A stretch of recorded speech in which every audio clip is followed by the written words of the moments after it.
after this. Sit. You're gonna sleep. Yeah. Indeed.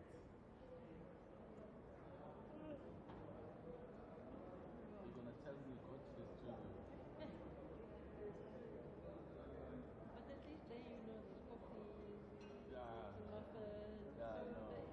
You Are you not going that side after this? I'm going into plenary, but I need to first, Plenary, okay. I must file this quick, because I'm waiting. Oh,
Doctor.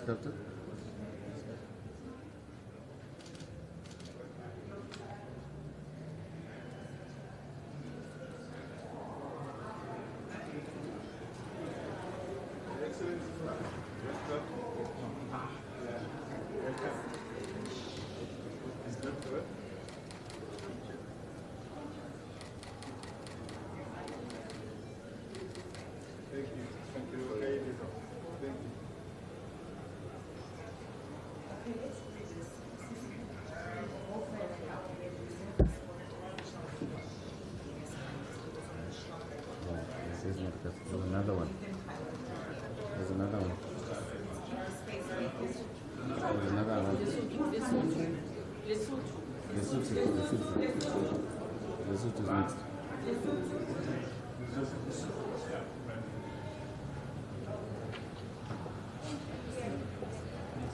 Oh, not bad. Doctor? Yes.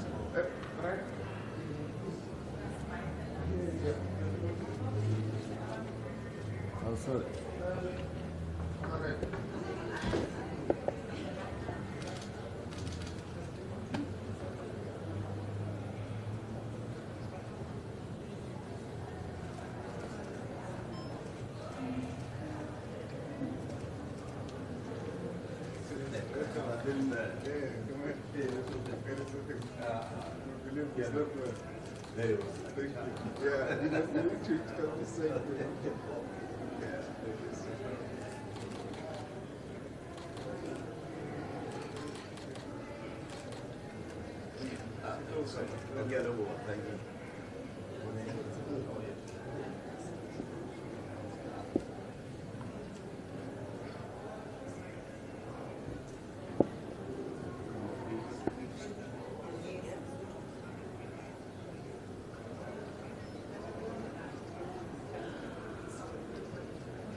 You take this picture now and then I do. Yes. Yeah. As I welcome.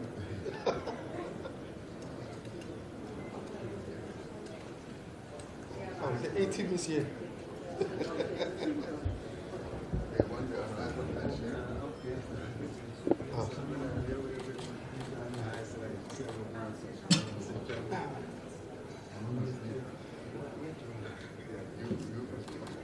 Okay. Always on.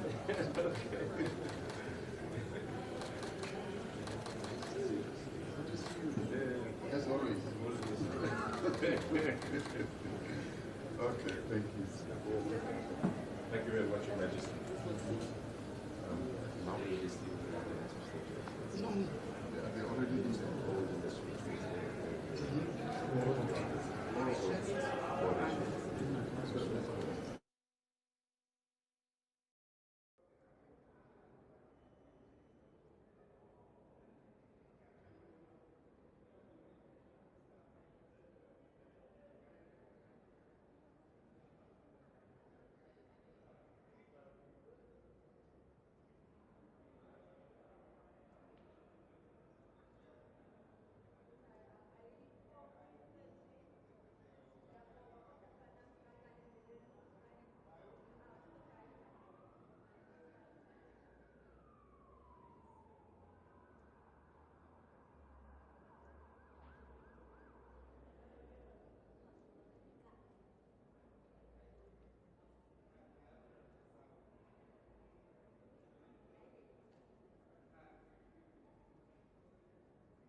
Of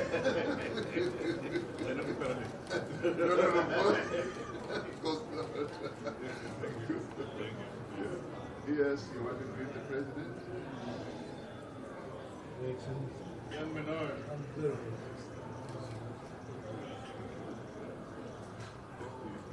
No, we're not problem. We're going to solve the other problem. It's created problem. Okay, good. It's too early to bother. I think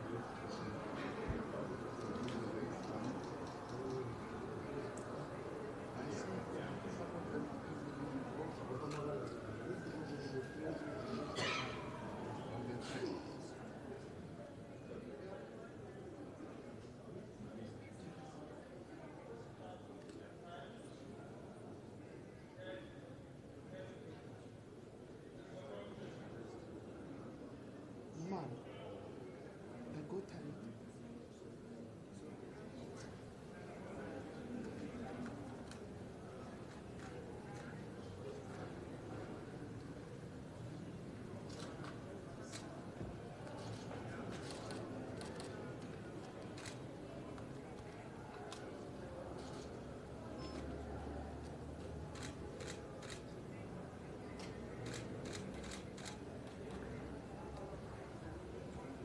My sister. Yes, President. How are you, my sister? Fine, and how are you? I'm very well. Okay. Good to see you. Thank you very much. Please come through. Thank you, thank you. They want to take a picture with me. With me here. They want just to stand here. Oh, they like all these images. Yes. And they want to handshake you. Oh, thank you.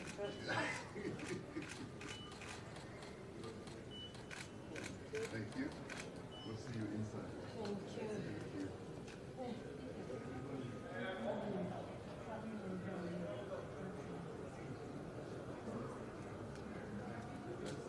Yes. Who's coming now?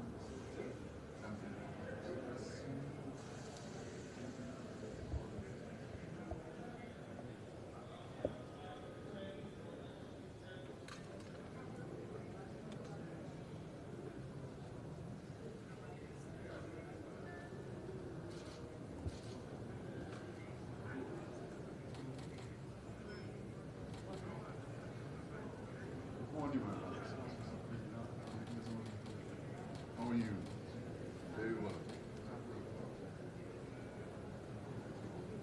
How is my brother? He's good? They want to take a picture. Handshake? Wonderful. Welcome. Thank you so much. Executive Secretary.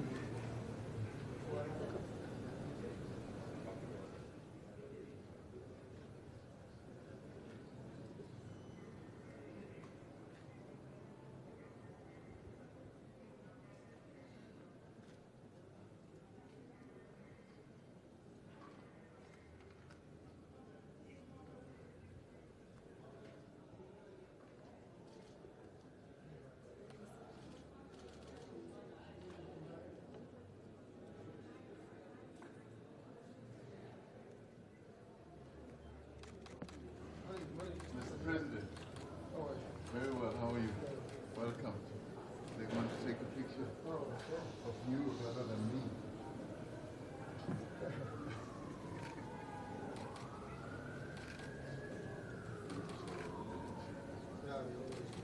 They want to take. Excellent. Thank you. You know that then?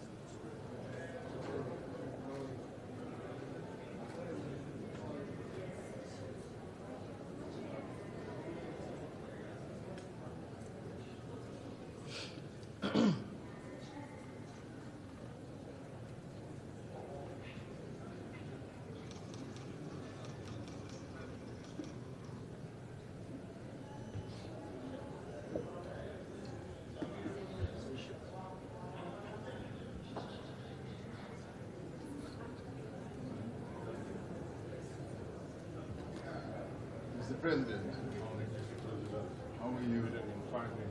Very well. Good to see you. Wonderful. They want to take a picture with you and me. Yes, the two of them. You and that son. They like taking pictures. Yes. Excellencies. They want a handshake. Excellencies.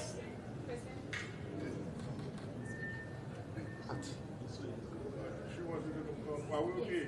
To your right, one step to your right, please, Your Excellencies. Thank you.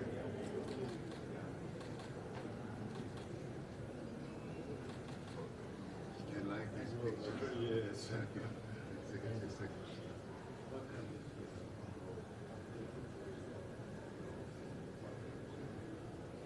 Who's there? Ati.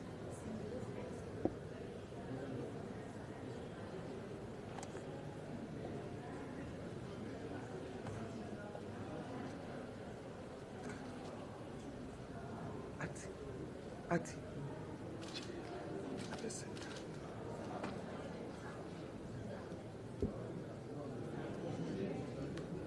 Good morning. Good morning, Mr. President. How are you this morning? Very well. How are you? I'm well. Good to see you. Come. Let's take a nice picture. Yes. Please stand on that side. Nice people like taking pictures. Nice handshake.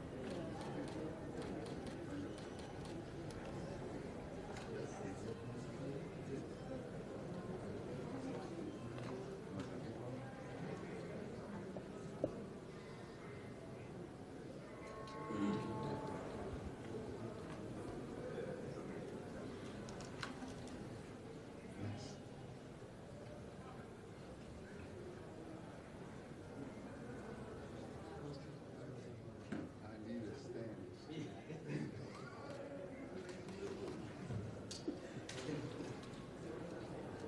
My brother, Morning, my brother. how are you? How are you? How are you, sir?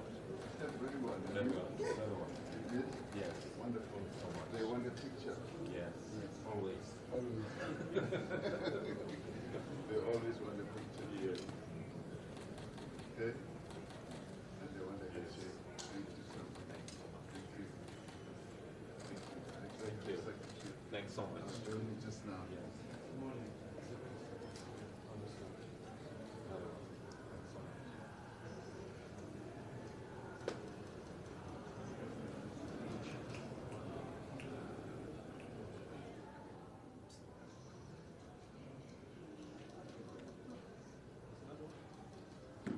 How are you? All right, yourself, sir? I haven't seen you for a long time. Yes, it's been a while. They don't know you've been around for years. Exactly. I can look at your hair.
see them. It's unbelievable how quickly these things move, isn't it? So we can.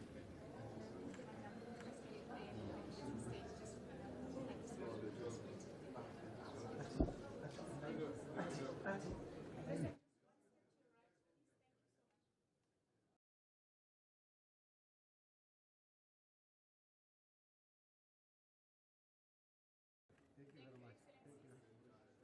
No, no, no. No, like human. Like human.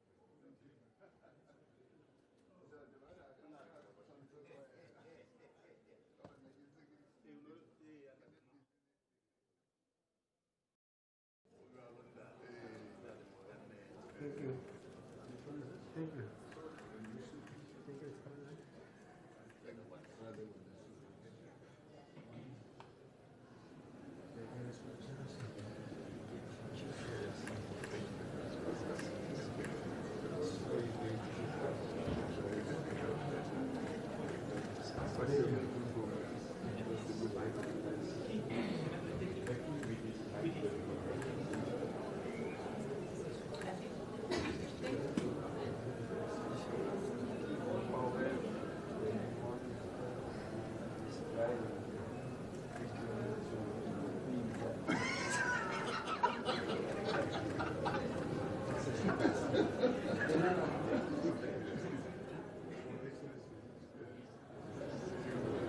As always.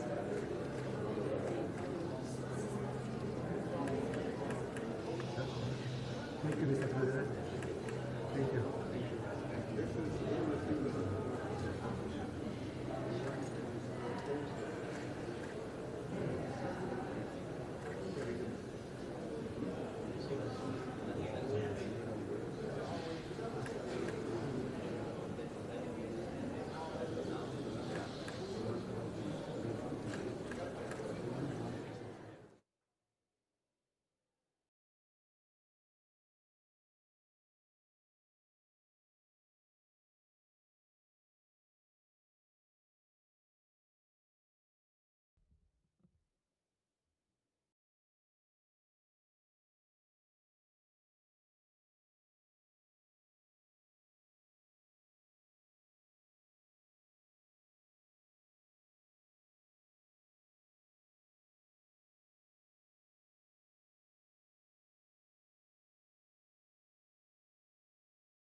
right in the middle, please.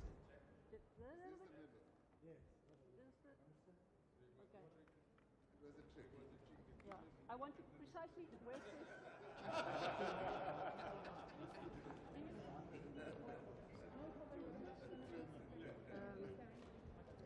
Um, the back line. Yeah. No, we need them to come. Also, Seychelles.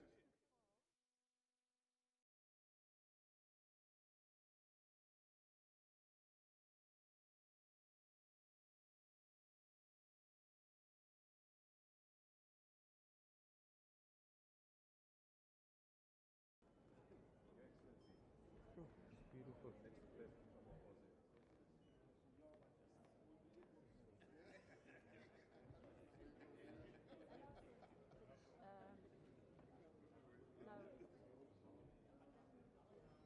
Ambassador East. It's too far. Slowly. Edris. No. It's too far.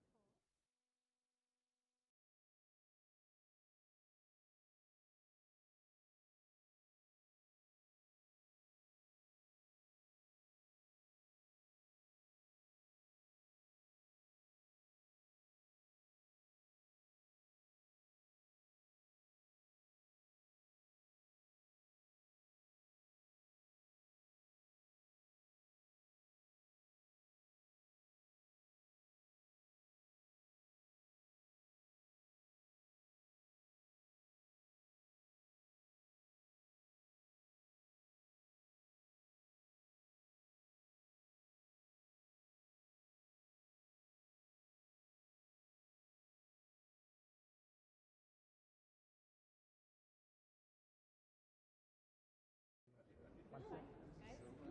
One side. Yeah. This side. Yeah. Right. Okay. Are you happy, Jake? Check. I'm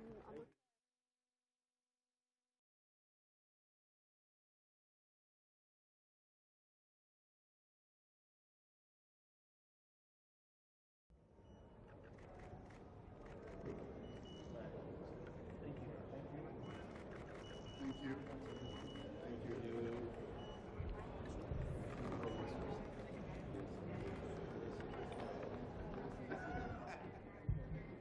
you.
Excellencies, distinguished delegates, shall we rise for the entrance of their Excellencies into the meeting hall?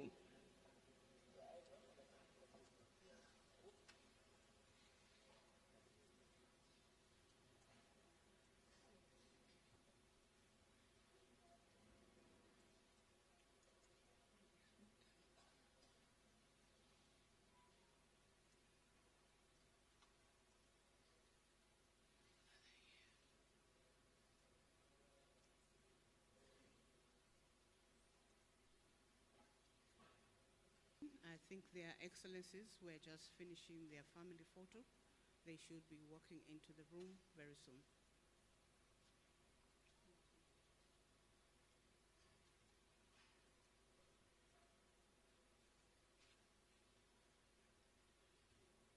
As their Excellencies walk in, we will all remain standing.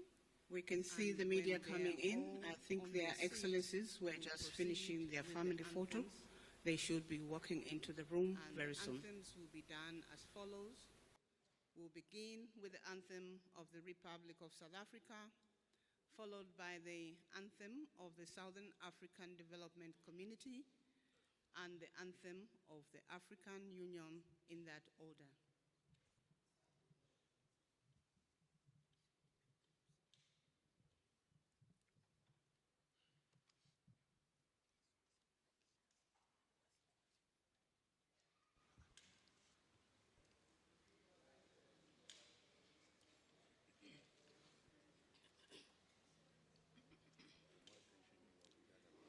And the anthems will be performed by the South African National Defence Force Choir, accompanied by the South African Navy Band.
Thank you. Shall we put our hands together to welcome their excellencies, His Majesty, as they walk into the hall?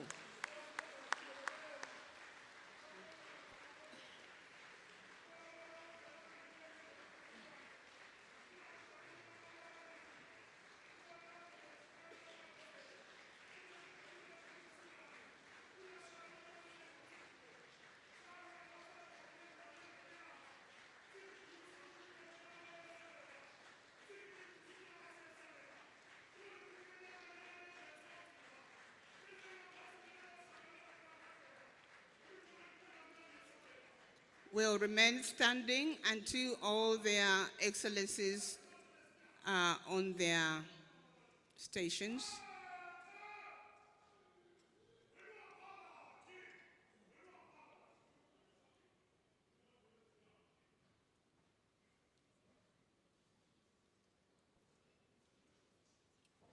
Will remain standing for the anthems once all their excellencies are on their stations.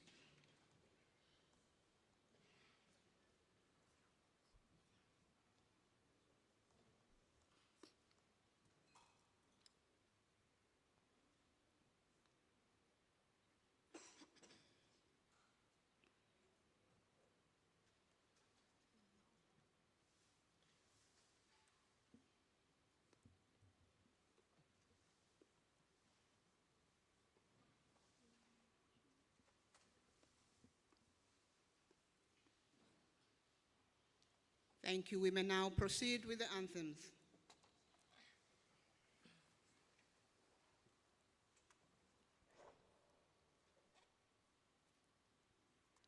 We may proceed with the anthem, starting with the anthem of the Republic of South Africa, followed by the SADC anthem and the anthem of African Union. Thank you.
define it.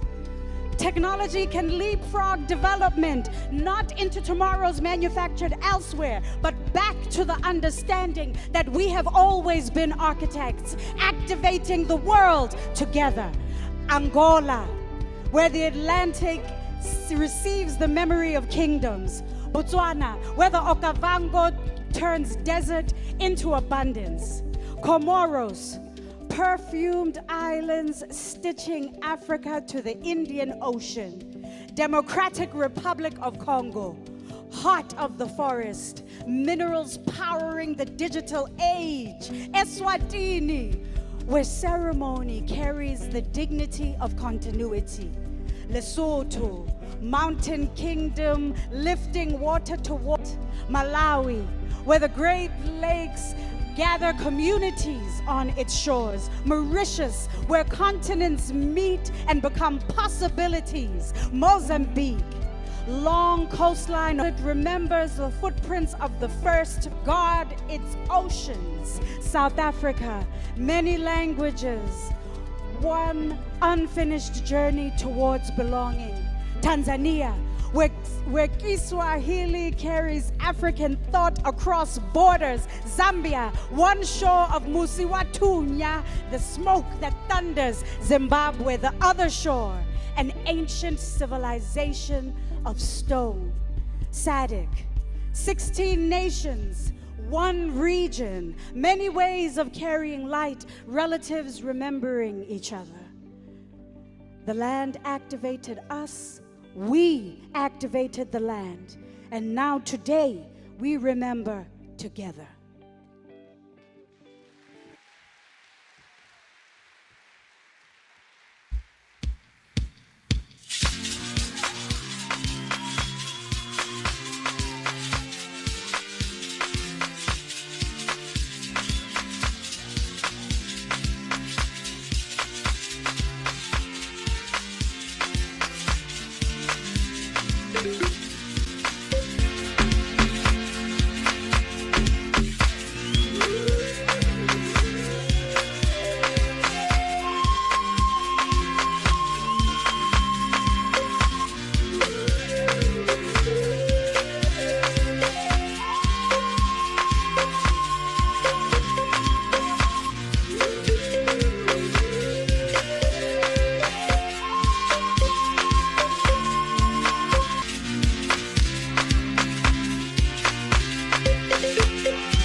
Sanbonani.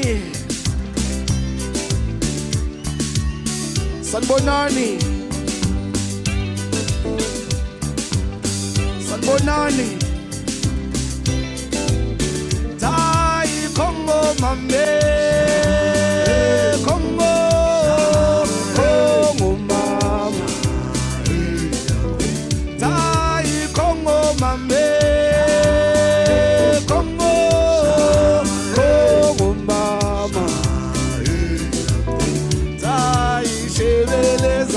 njalo mama ebuseni baba nantambama tayishebeleza njalo mama ebuseni baba nantambama tayikhongo mame khongo khongo mama tayikhongo mame khongo khongo mama tayishebeleza njalo mama ebuseni mama nantambama tayishebeleza njalo mama ebuseni mama nantambama RIP Baba Jomo Feda ebuseni mama eshe eshe kachim kachim kachim kachim kachim kachim kachim manga ethi sliva la eshe eshe eshe eshe eshe eshe eshe eshe eshe eshe eshe eshe Tunkulunkulu phelo waziyo ngekusasala Tomunyo tuya suqamba ma Obuya na Tangobuya na Tunkulunkulu phelo waziyo ngekusasala Tomunyo tuya suqamba ma Obuya na Tangobuya na Bathi wafika usatha ebandlala thawubathi sakumipo sakumba pha obuya na thawubuya na bathi wafika usatha ebandlala thawubathi sakumipo sakumba pha obuya na thawubuya na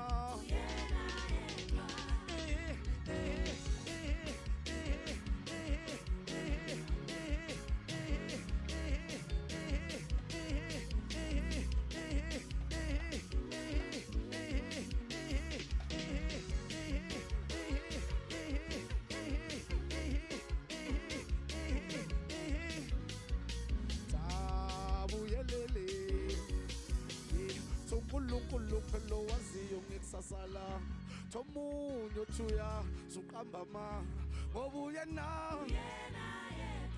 Tangobuya na Tunkulunkulu phelo waziyo ngekusasala Tomunyo tuya suqamba ma Obuya na Tangobuya na Sabo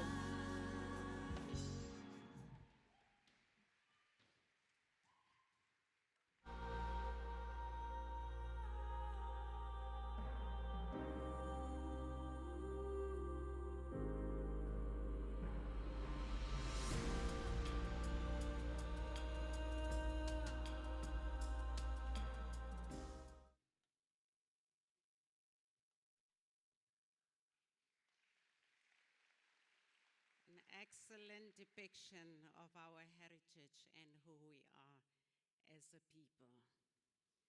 Your Majesty, Your Excellencies, distinguished guests, good morning.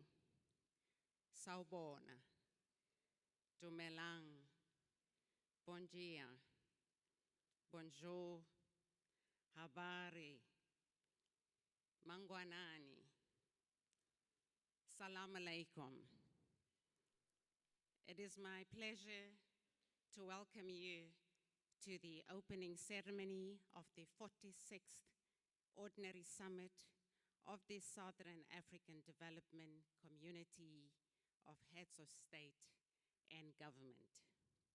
I, Ambassador Mason, and Ms. Barbara Loppi are honored to co-direct the proceedings for this auspicious occasion, the 46th, under the theme, Resilient, Sustainable, and Inclusive Industrialization through Infrastructure Development agricultural and critical minerals transformation in pursuit of a just world, Your Excellencies. Thank you, Ambassador Merson. Your Excellencies, Your Majesty, distinguished delegates, a happy SADC Day to you all. Today, August 17, on this day in 1992, our regional community, Southern African Development Community, was transformed into a community, and we are commemorating this day. I'm not going to empty the speeches of our principals, but allow me at this point just to recognize their excellencies, heads of states, and representatives who are in our midst this morning. From the Kingdom of Eswatini, we welcome His Majesty King Mswati III.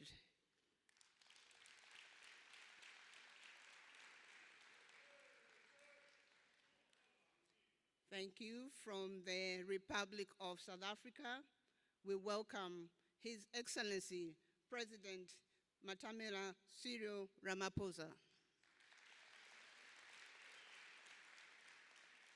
Our gracious host this morning.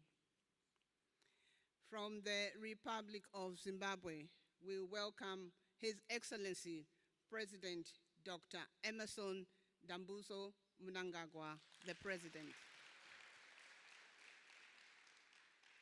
From the Republic of Boko, the President. From the Republic of Namibia, we welcome Her Excellency Dr. Netumbo Nandi Ndaitwah, the President.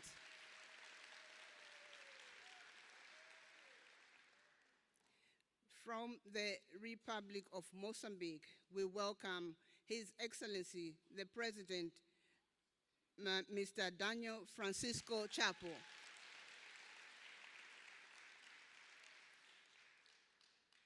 From the Republic of Mauritius, we welcome Honorable Dr. Navid Chandra Ramgolan, Prime Minister. From the Republic of Madagascar, we welcome His Excellency Colonel Michael Randrianirina, the President of the Refoundation of the Republic of Madagascar. From the Kingdom of Lesotho, the Kingdom in the Sky, we welcome the Right Honorable Mr. Samuel Ntsokwani Matekane, Prime Minister. From the Republic of Malawi, we welcome the Right Honorable Mr. Enoch Kazingeni Chihana, the Second Vice President of the Republic of Malawi. From the Democratic Republic of the Congo, we welcome His Excellency Mr. Guy Kabombo Mwandiavita, Deputy Prime Minister and also Minister of National Defense and Veterans. From the Republic of Angola, we have His Excellency Ambassador Tete Antonio, the Minister of External Relations of the Republic of Angola. From the United Republic of Tanzania, we welcome Honorable Dr. Rimo Nyansaho, Minister of Defense and National Service of the United Republic of Tanzania. From the Republic of Zambia, we welcome Her Excellency Ms. Pamela Chisanga, Zambia's High Commissioner to the Republic of Botswana and SADC representatives. From the Republic of Seychelles, sorry, I omitted His Excellency in the order of precedence, my apologies. We have His Excellency, the President, Dr. Matthew Antonio Hime from the Republic of Seychelles. On the front row, I would also want to recognize and welcome the Minister of Foreign Affairs and International Relations for the Republic of South Africa, Minister Ronald Ramola, the Chairperson of the SADC Council of Ministers. I recognize the Executive Secretary of SADC, His Excellency Mr. Elias Mpedi Mahosi. I recognize the Executive Secretary of the United Nations Economic Commission for Africa, Dr. Clever Gatete.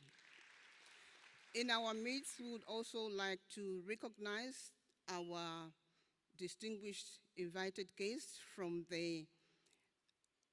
we have the representatives of the African Union Commission, the representative of the African Development Bank. We have the president of the Arab Bank of Economic Development in Africa, Badia. We have the Director General of the Africa CDC. We have the Secretary General for SADC Parliamentary Forum, the CEO for Auda NEPAD, and representatives of regional economic communities. And we would also want to recognize members of the diplomatic corps that have been invited, and of course, their first spouses in our midst. Shall we please just applause for the first spouses, including the first gentleman. Thank you. Thank you, Barbara. Your Majesty, Your Excellencies, we also have special guests that are also gracing the opening ceremony with us this morning. Our Ms. Toko Didiza in our midst, Chairperson of the National Council of Provinces, Ms. Refilwe Mchweni Tsipani, also invited. The host province, Premier of KwaZulu-Natal Province, Mr. Tami Ntuli.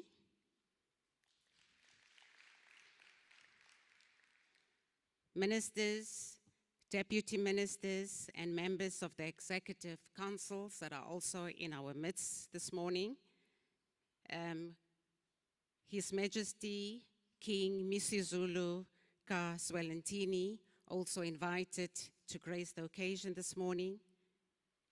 Members of Parliament, members of the diplomatic corps, the Executive Mayor of eThekwini Municipality, Councillor Vusimusi Kaba. Directors General, Business and Organized Labor present this morning. Thank you. In line with our program for this morning, we're now going to have welcome remarks from the Executive Secretary of SADC, His Excellency Mr. Elias Mpedi Mahosi. Your Excellency, you may come to the podium and deliver your welcome introductory remarks.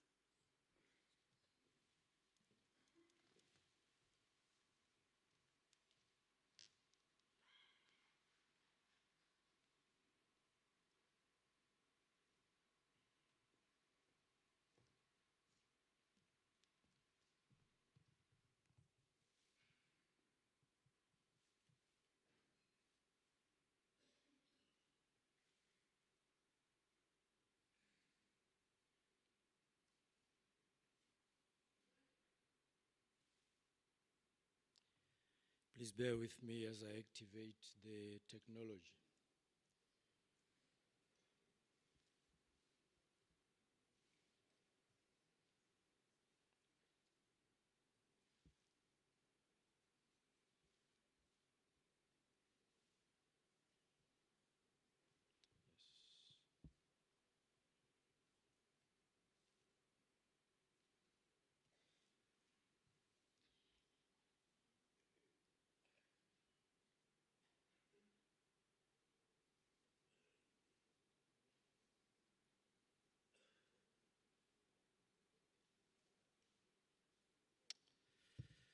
Thank you. Finally, we are there.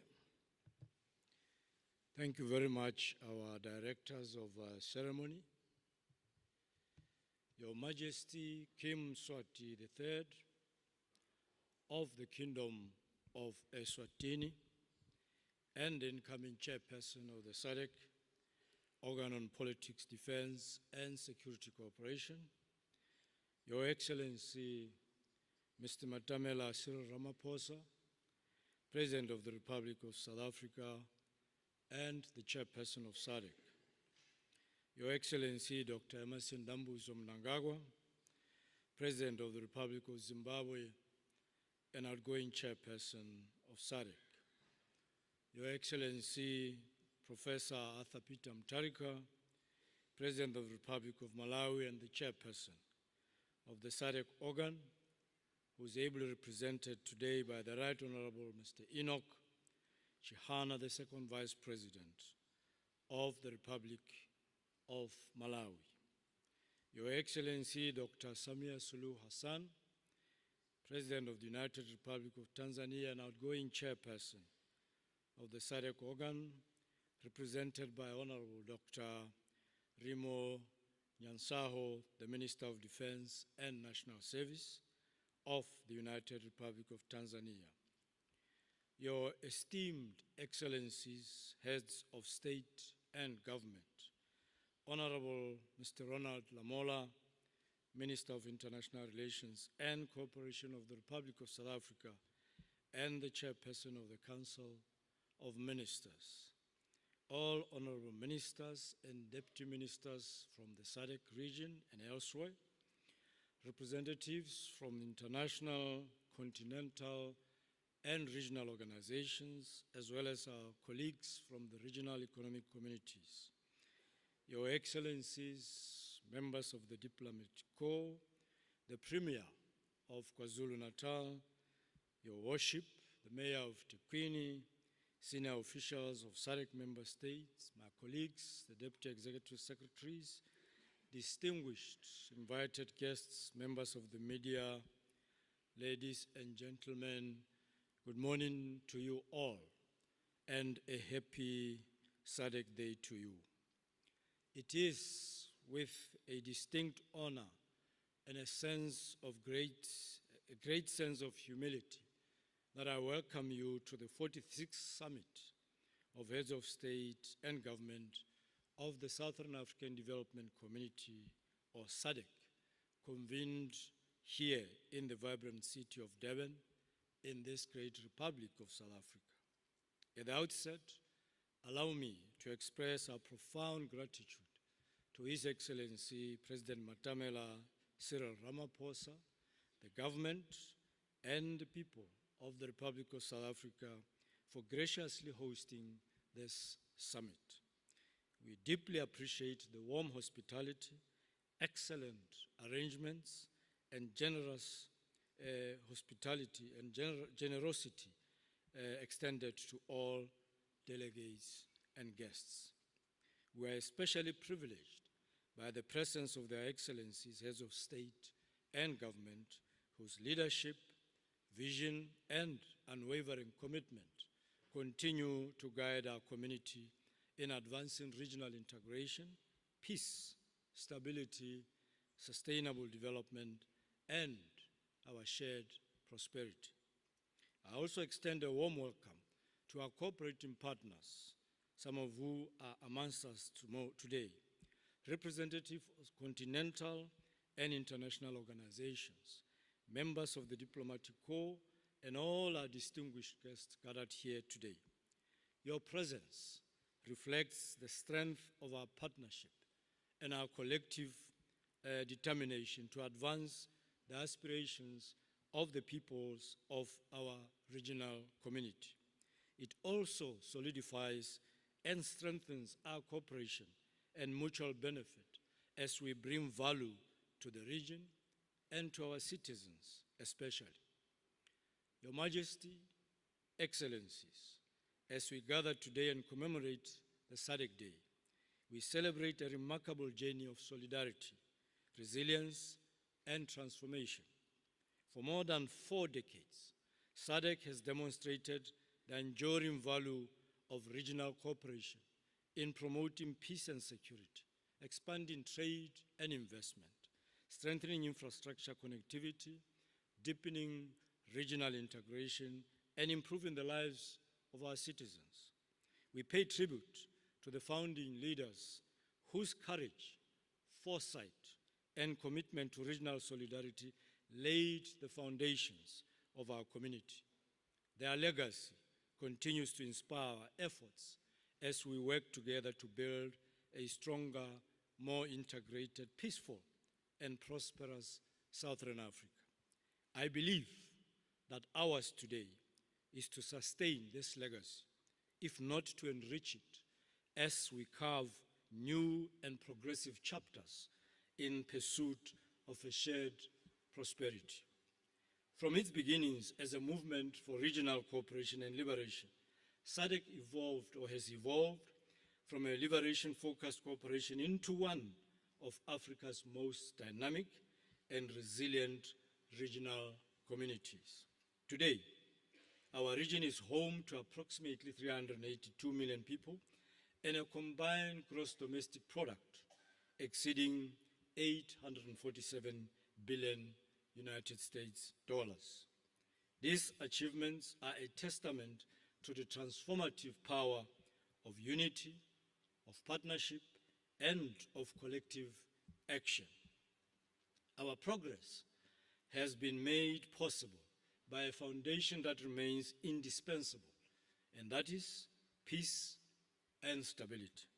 The relative peace and stability enjoyed across our region reflects the commitment of member states to choose dialogue, diplomacy, democratic governance, conflict prevention, and peaceful resolution of disputes. These are rare attributes in most parts of our continent and should be guarded jealously to sustain the peace we are enjoying today. Yesterday, the Troika Summit of the SADC Organ on Politics, Defense and Security Cooperation reviewed political and security developments across the region, including the situations in the Democratic Republic of Congo and the republics of Madagascar and Mozambique. This has reaffirmed our shared responsibility to safeguard peace, security, and stability as essential prerequisites for sustainable development and regional integration. Your Majesty, Excellencies, the situation in Eastern Democratic Republic of Congo remains a matter of concern. We welcome the progress reported through diplomatic engagements and the African-led peace initiatives. We trust that these initiatives bear fruits of peace, of coexistence, social harmony, and economic progress, rather than reverse the gains already achieved by previous interventions. SADC remains steadfast in its solidarity with the government and the people of the Democratic Republic of Congo, and reaffirms its commitment to supporting efforts to restore peace, protect civilians, and create conditions conducive to sustainable development. We also extend our solidarity to the government and the people of the DRC as well as they contend with the Ebola outbreak. Our heartfelt condolences go to the families and communities who have lost loved ones. Our deep appreciation goes to the dedicated healthcare workers who continue to sacrifice their very own lives to serve and save others.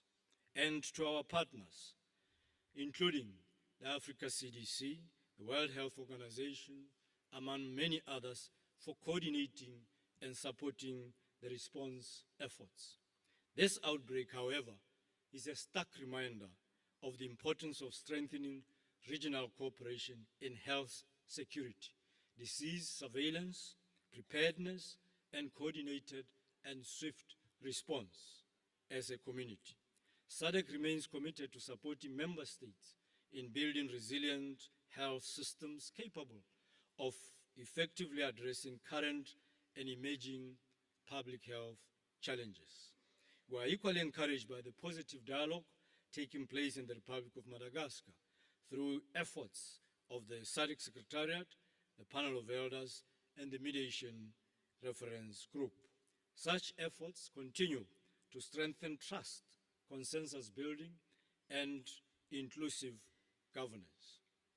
Your Majesty, Excellencies, our region is also affected by the frequent and rapidly changing global environment, which is characterized by economic uncertainty, climate-related challenges, technological transformation, and shifting geopolitical realities.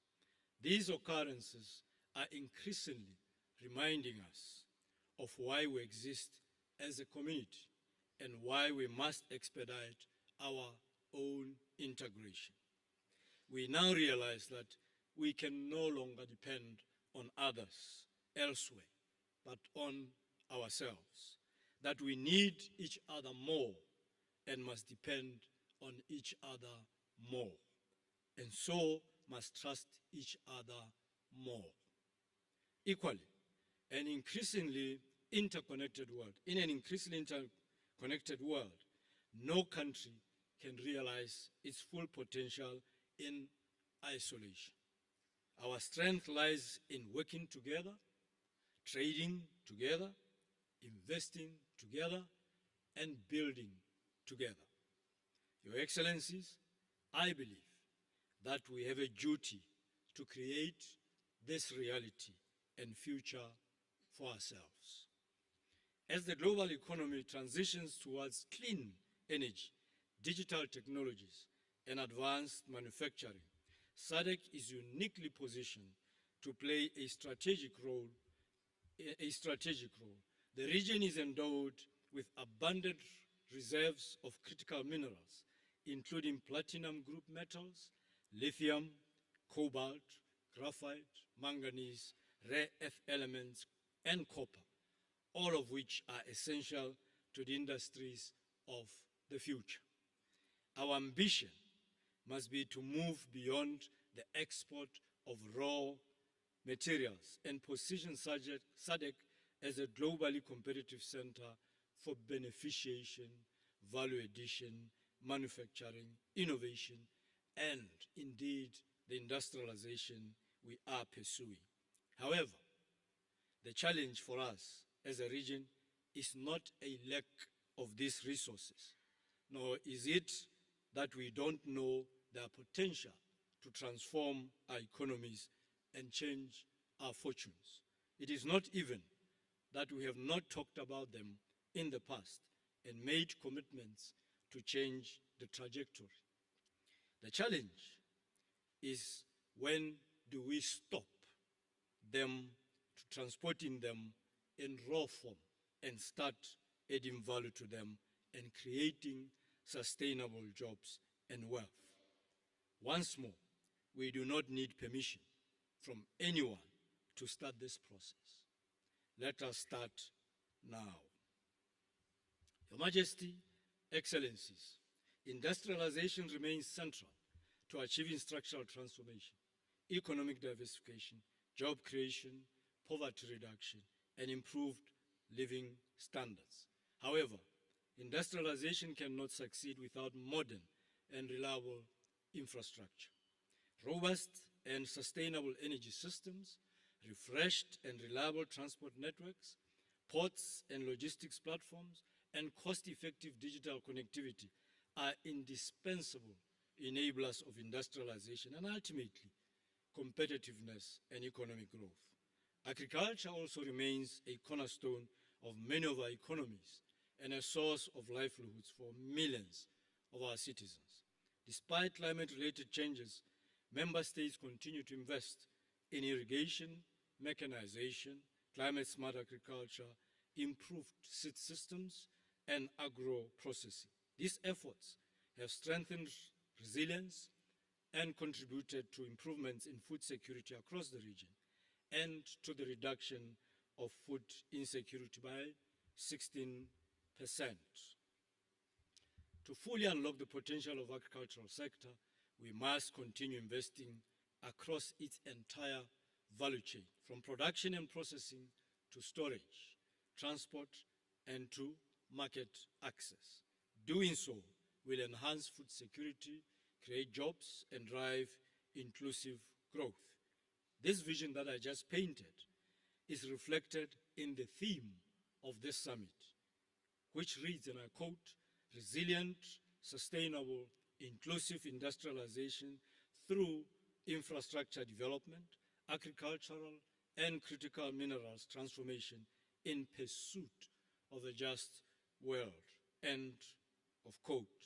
It captures the aspirations of our region and underscores the importance of building resilient economies capable of creating opportunities for all. Your Majesty, Excellencies, the success of our region will depend largely on its people, particularly our youth. As technological changes accelerates and economies become increasingly knowledge-driven, it is imperative that our young people are equipped with the skills, education, and opportunities necessary for them to thrive. Investment in quality education, technical and vocational skills development, digital literacy, innovation, entrepreneurship, science and technology must therefore remain among our regional priorities. We must create an enabling environment that empowers young women and men to participate meaningfully in economic transformation. Supporting youth-led enterprises, expanding access to finance and technology, and creating pathways to decent employment will be critical to our long-term success. We therefore, at this juncture, wish to extend our congratulations to His Excellency President Matamela Cyril Ramaphosa and his team, led by Honorable Pax Tau, the Minister of Trade, Industry and Competition, on the successful hosting of the 9th SADC Industrialization Week. Over the years, the SADC Industrialization Week has become the region's premier platform for dialogue between governments, the private sector, investors, innovators, and development partners. The recommendations emerging from this year's edition should help the region implement the SADC Industrialization Strategy and promote. Over the years, the SADC Industrialization Week has become the region's premier platform for dialogue between governments, the private sector, investors, innovators, and development partners. The recommendations emerging from this year's edition should help the region implement the SADC Industrialization Strategy and promote inclusive and sustainable economic growth. As we celebrate this, a region that is united in purpose, resilient in the face of challenges, and steadfast in advancing the prosperity and dignity of all its people. We should build a SADC where peace prevails, economies grow, industries flourish, trade expands, and young people thrive, and opportunities reach every community. On behalf of the SADC Secretariat, I wish to congratulate His Excellency President Matamela Cyril Ramaphosa as he assumes the chair of SADC today. We pledge our full support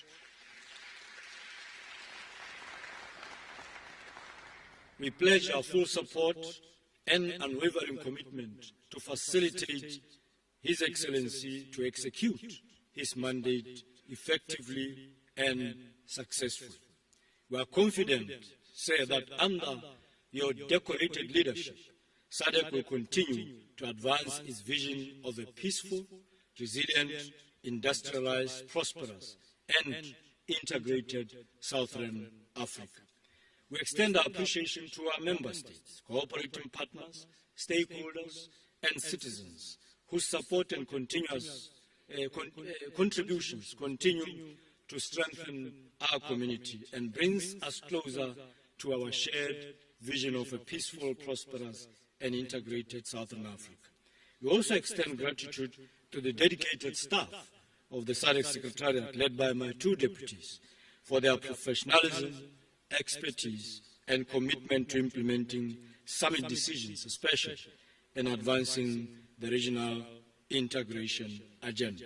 Your Majesty, Excellencies, I wish you fruitful deliberations and every success in this summit today.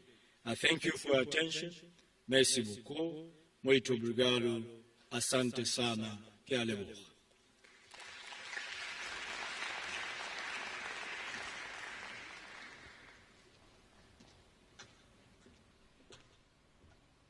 Thank you, Your Excellency, Executive Secretary, Mr. Mahosi. Your Majesty, Your Excellencies, I now have the honor to call to the podium His Excellency, Mr. Matamela Cyril Ramaphosa, President of the Republic of South Africa and host of the 46th Ordinary SADC Summit of Heads of State and Government. Mr. President. Your Majesties, Your Excellencies, Heads of State and Government,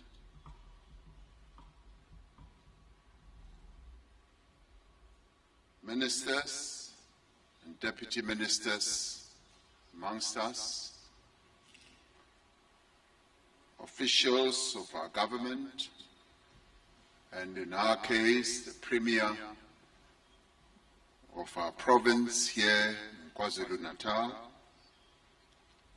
and the Mayor of eThekwini Metropolitan Municipality. I greet you all and extend the greetings of the people of South Africa and welcome you warmly. Executive Secretary, thank you for all the accolades that you shower me with. But when you said I'm decorated, I started looking at myself to see whether I'm decorated this morning. And I just saw myself wearing a normal, simple tie, so you overdo it a little when you say decorated. We welcome you to our country, to the province of KwaZulu-Natal, and to the beautiful city of Durban. You've come not as strangers or as visitors, but as brothers and sisters, as partners, and as fellow custodians of a shared Southern African destiny. And we do hope that during your visit and time here, you will experience the warmth, the friendship, and the hospitality of the people of South Africa.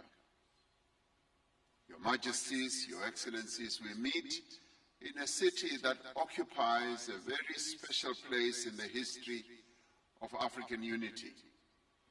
It was here in Durban, 24 years ago, that the African Union was officially launched. That historic gathering marked Africa's determination to move from the struggle against colonialism and apartheid towards a new era of colonial cooperation. At the confluence of two defining moments in Africa's history, the establishment of these anniversaries are more than dates on a calendar.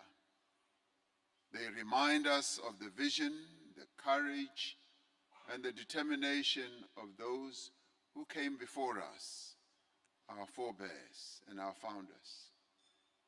They also challenge us to ask whether we are moving with sufficient speed and purpose to realize the Africa that they envisaged. The African Union was born out of the conviction that Africa's future would be secured through cooperation, integration, and unity. That vision is embodied in Agenda 2063 and in its aspiration for an integrated, prosperous, and peaceful Africa driven by its own citizens. As SADC, we embraced that vision.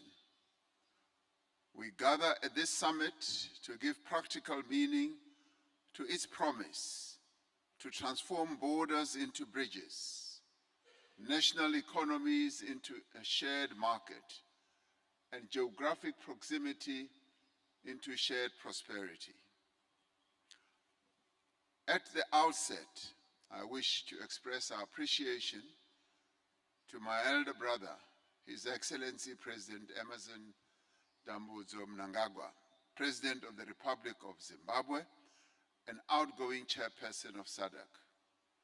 We thank you, President Mnangagwa, for your leadership and stewardship of our community. You have led us well in the previous period. We particularly appreciate the spirit of partnership with which Zimbabwe worked with South Africa during the period of interim leadership. Zimbabwe's support to co-hosting sectoral ministerial meetings helped to ensure continuity in the work of our community.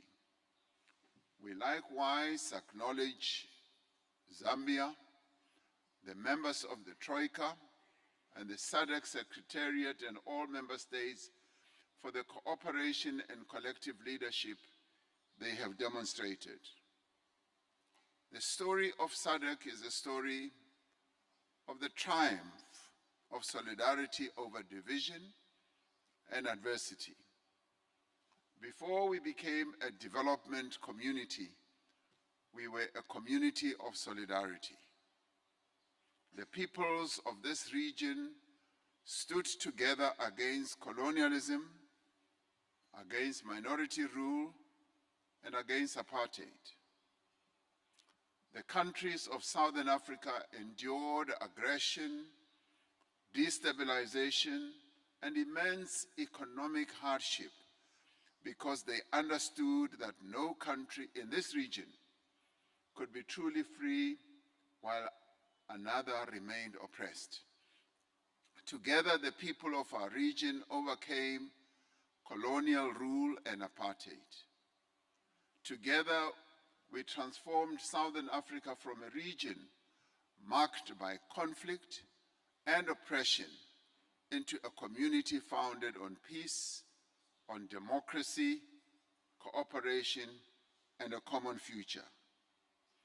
Today, our task is to give economic and social meaning to that political liberation. We are a community of 16 nations and more than 430 million people, with a GDP that is edging towards $1 trillion shortly. We possess abundant mineral resources, as our executive secretary said, vast agricultural potential, a youthful population, a growing industrial and technological capability. We have made important progress in the previous years. The SADC Free Trade Area has created a platform for greater regional commerce. The SADC real-time gross settlement system facilitates cross-border payments and draws our economies much closer together. Through the Southern African Power Pool, member states share electricity infrastructure and resources across national borders. Through regional cooperation, we are strengthening our collective capacity to prevent conflict, to address instability, to support democratic governance, and to respond to political and security challenges. Through the Africa Centers for Disease Control and Prevention and the World Health Organization, we are strengthening disease surveillance, pandemic preparedness, and health security across our region. The importance of this cooperation is demonstrated by the devastating Ebola outbreak caused by the Ebola virus in the Democratic Republic of the Congo. At the latest count, nearly 5,000 confirmed cases have been recorded and more than 2,300 lives have been lost. Behind every number is a human life, is a family. Behind every statistics is a family and a household that continues to experience sadness and grief. Behind every number is an anxious community and a health worker placing their own life at risk to save others. And on behalf of our government and the people of Southern Africa, we express our deepest condolences to the government and to the people of the Democratic Republic of the Congo as they go through this devastating pandemic. We commend the courage of Congolese health workers. We appreciate the leadership of the government of the DRC, the Africa SADC, especially Dr. Kaseya, who is here, who is the Director General of this Africa SADC and the World Health Organization, working with regional and international partners to coordinate the response. But the outbreak continues to outpace our efforts. We must do much more, and we commend the government of the DRC of doing what they are doing, monitoring the development of this virus. We must act with urgency, all of us, and we call for an immediate humanitarian ceasefire in the affected conflict areas in the Eastern DRC, and for the safe and secure humanitarian access so that health workers can reach every affected community. And we call on all parties to respect health facilities, health workers, and humanitarian operations. And we call on governments to avoid indiscriminate restrictions on travel and trade against affected countries. This generalized ban on travel from countries that are affected by a pandemic is clearly unfair. Such restrictions are not supported by public health evidence. They damage economies, they disrupt livelihoods, and may drive movement through unmonitored border crossings, thereby making containment much more difficult. As SADC, we stand in solidarity with the Democratic Republic of the Congo and its peoples. We must strengthen surveillance, laboratory capacity, emergency coordination, and clinical preparedness in neighboring member states and across our region, because what has broken out in the DRC could easily spread and affect many other countries in our region. We must also ensure that financial pledges are translated urgently into resources on the ground. Protecting Africa from epidemics requires more than responding when outbreaks occur. I speak as I do on this matter, having been appointed by the African Union as the champion for pandemic surveillance and response. It requires sustained investment in prevention, surveillance, resilient health systems, research, and the African production of vaccines, diagnostics, and medicines. This is an important test of solidarity and a practical test of our able to pledge solidarity with others, and also Africa's determination to build greater health sovereignty. Your Majesties and Excellencies, the work undertaken across all these areas demonstrates that SADC is not simply a forum for meetings, for summits and communiques. SADC is an instrument through which we give practical effect to our vision of a peaceful, integrated, industrialized, and successful and prosperous Southern Africa. The report of the Executive Secretary, Mr. Elias Mahosi, details the progress that has been made, as he was also speaking. It also challenges us to do much more with greater urgency, with focus, and also with discipline.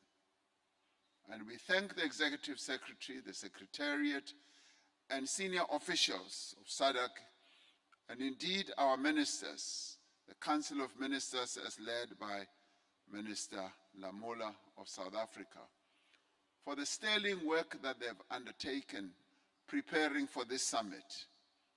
While our regional integration agenda is making progress, the pace of transformation remains slow.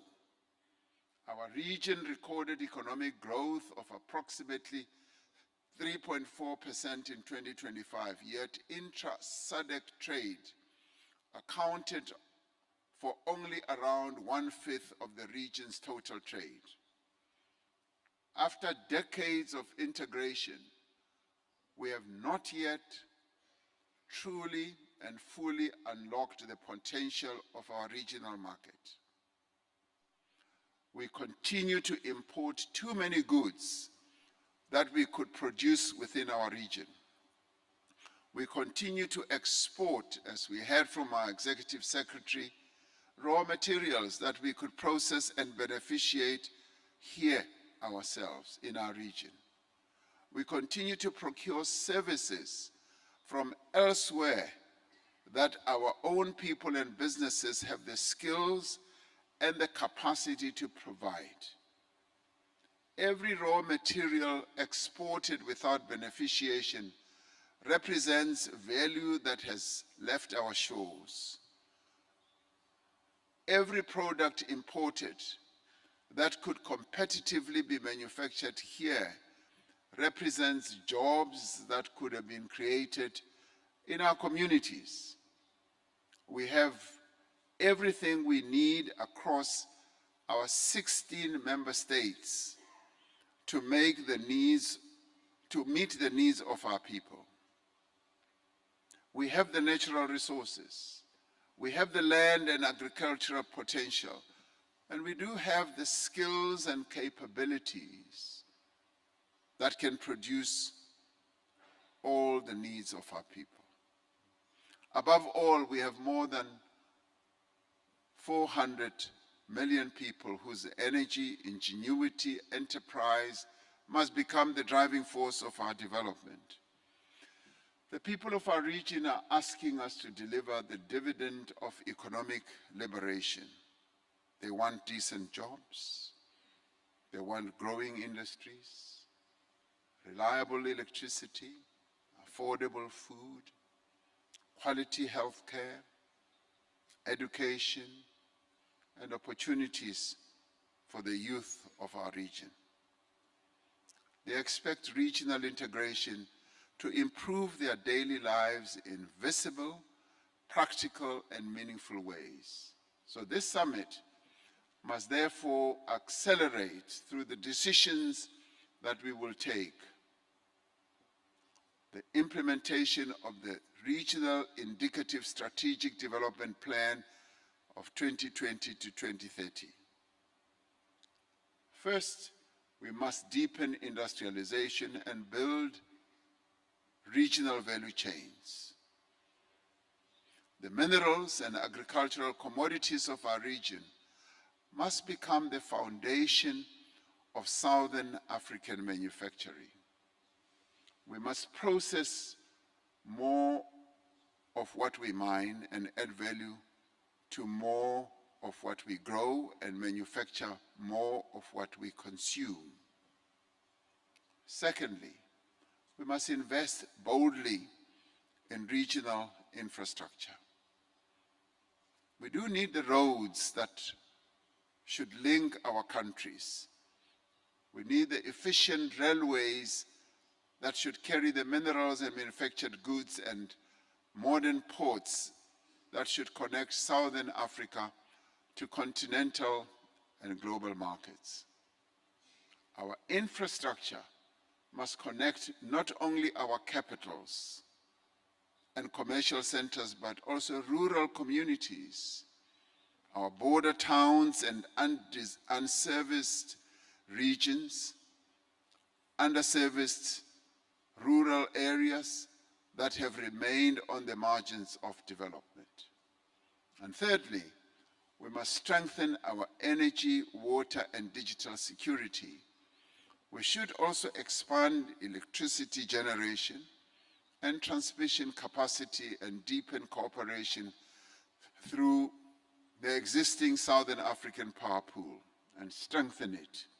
Every citizen must have access to safe water and adequate sanitation. We must therefore invest in cross-border water infrastructure to secure water for our households, our farms, and industries. We must expand affordable digital connectivity so that every community, every entrepreneur, and every young person can participate fully in the digital economy. And fourthly, we must build climate-resilient food systems. And we must also be able to respond to climate diversity, as well as agricultural expertise to feed our people and become major global producers of food. We must improve agricultural productivity, strengthen regional food reserves and agricultural value chains, and support smallholder and emerging farmers. And fifthly, we must make full use of the opportunities that are presented by the Africa Continental Free Trade Area. In the end, SADC must become a powerful platform from which our businesses can access a continental market of more than 1.4 billion people that reside on our continent. But this will require us to remove non-tariff barriers, improve border management, harmonize standards, and make it easier for goods, services, capital, and skills to move out. They must be properly costed, they must be funded, assigned, and monitored. Our communiques must become construction sites, factories, power lines, water systems, laboratories, businesses, and create jobs for our young people. Regional integration must be seen and felt in the daily lives of our people. Now, in the end, none of this will be possible without peace, security, and stability. Peace without development is fragile. Development without peace is impossible. We must continue to invest in preventative diplomacy, mediation, and political dialogues to solve political challenges and problems. We must strengthen the work of the SADC panel of elders, the organ troika, and our regional institutions. We must also resolve differences that may exist through dialogue, uphold our shared democratic principles, and act collectively whenever the peace and stability of our region are threatened. We have done so in the past. Our community, in the end, is like a river system. Every member state of our 16 countries is a tributary with its own history, its own identity, its own character, its own strength.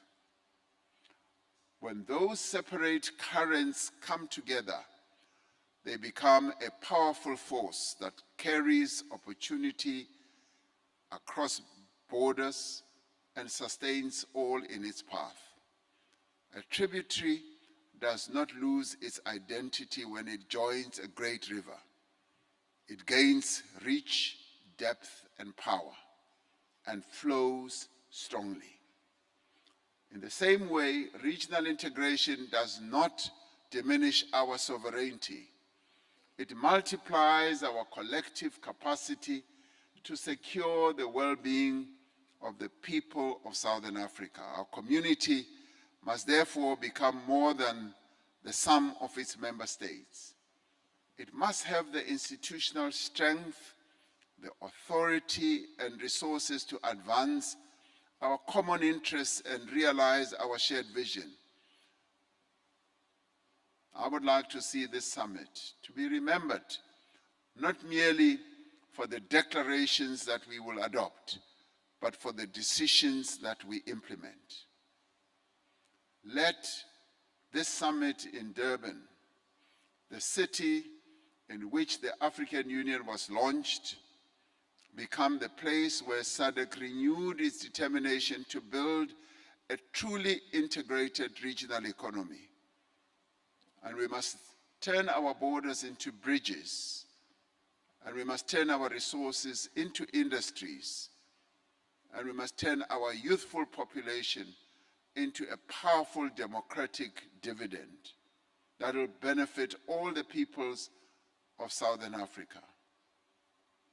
And we must turn this solidarity that has been so strong over the years into a shared prosperity.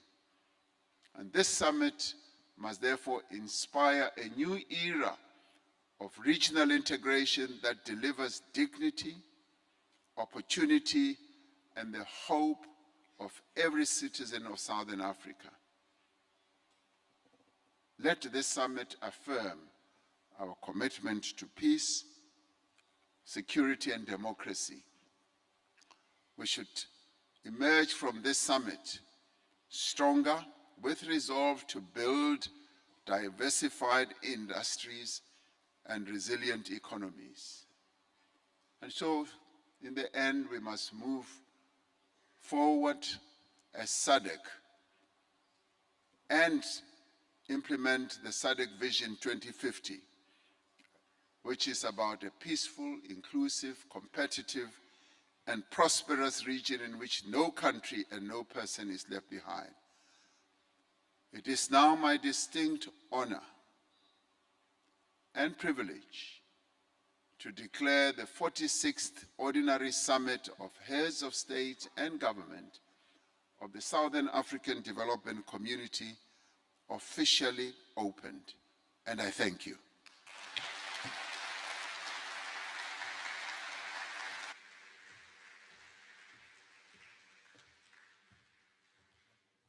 Thank you, Mr. President.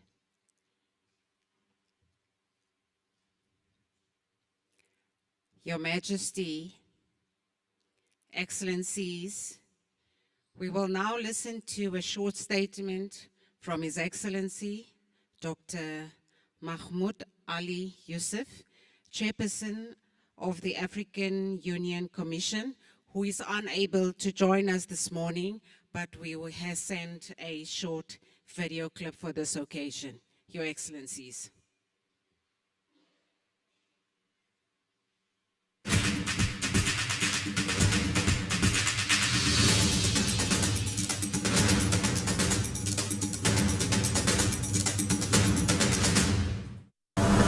Your Excellency, Mr. Cyril Ramaphosa, the President of the Republic of South Africa, and incoming Chairperson of SADC. Your Excellency, Dr. Emmerson Mnangagwa, the President of the Republic of Zimbabwe, and the outgoing Chairperson of SADC. Your Majesties, Excellencies, Heads of State and Government. Your Excellency, Mr. Elias Magosi, the Executive Secretary of SADC, distinguished ladies and gentlemen. It is a great honor to address the 46th Ordinary Summit of Heads of State and Government of the Southern African Development Community. I would have wished to join you in Durban. I'm, however, pleased to be represented by Her Excellency Lerato Mataboge, the African Union Commissioner for Infrastructure and Energy. I conveyed through her the full commitment of the African Union Commission to SADC and its member states. Allow me to commend the Republic of Zimbabwe for its leadership of SADC over the past year, and to congratulate the Republic of South Africa as it assumes the chairmanship of the community. I also commend the Republic of Malawi for its stewardship of the organ. Excellencies, SADC has long been a pillar of Africa's integration project. Its contribution to peace and security, regional integration, infrastructure, development, and economic transformation extends well beyond Southern Africa and contributes directly to the realization of Agenda 2063. I'm therefore particularly encouraged by the strengthening of cooperation between the African Union Commission and SADC. In line with the 2021 revised protocol on relations between the African Union and the regional economic communities, our collaboration has become more regular, substantive, and operational. We have seen this in our closer coordination on peace and security challenges, including in the Democratic Republic of Congo and Madagascar. Consultations between the leadership of the African Union Commission and the regional economic communities have also become more regular, while our mid-year coordination meetings are increasingly focused on substantive issues of coordination, implementation, and complementarity. We must build on this progress. More than 3 decades ago, the Abuja Treaty recognized that Africa's integration would be built through its regional economic communities. Our responsibility today is to make that architecture work more effectively. This requires greater clarity of responsibilities, stronger complementarity, and less duplication between the African Union, the regional economic communities, and member states. This is why completing the ongoing exercise on the division of labor is so important. Its effective implementation should provide a clearer framework for determining responsibilities and ensuring that our respective institutions reinforce one another. This is not simply an institutional exercise. It is about making our union more effective and ensuring that our decisions translate into concrete results for the African people. I therefore welcome the increasing involvement of member states in this process. Excellencies, SADC is already making an important contribution to this effort. As chair of the Regional Economic Community Coordination Platform, SADC is helping to strengthen cooperation among Africa's regional economic communities and regional mechanisms. Its contributions within the AGA-APSA platform is also helping to strengthen synergies between our continental governance, peace and security architectures. I wish in this regard to recognize the valuable work of the SADC permanent representation to the African Union in Addis Ababa, whose sustained engagement has contributed to the closer cooperation we see today. The challenges facing Africa increasingly transcend national and regional boundaries. Our response must therefore be equally coordinated.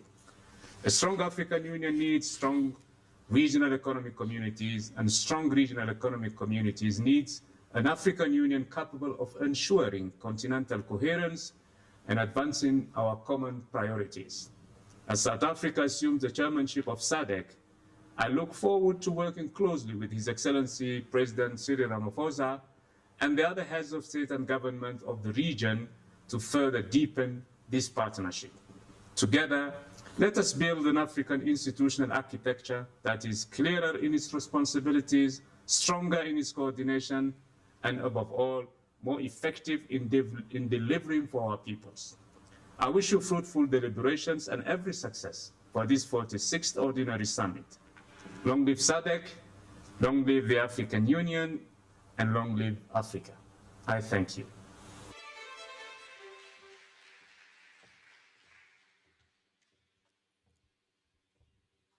Our sincere appreciation for that video message. Your Majesty, Your Excellencies, we will now listen to a statement from His Excellency, Mr. Clever Gatete, the Executive Secretary of the United Nations Economic Commission for Africa. Your Excellency.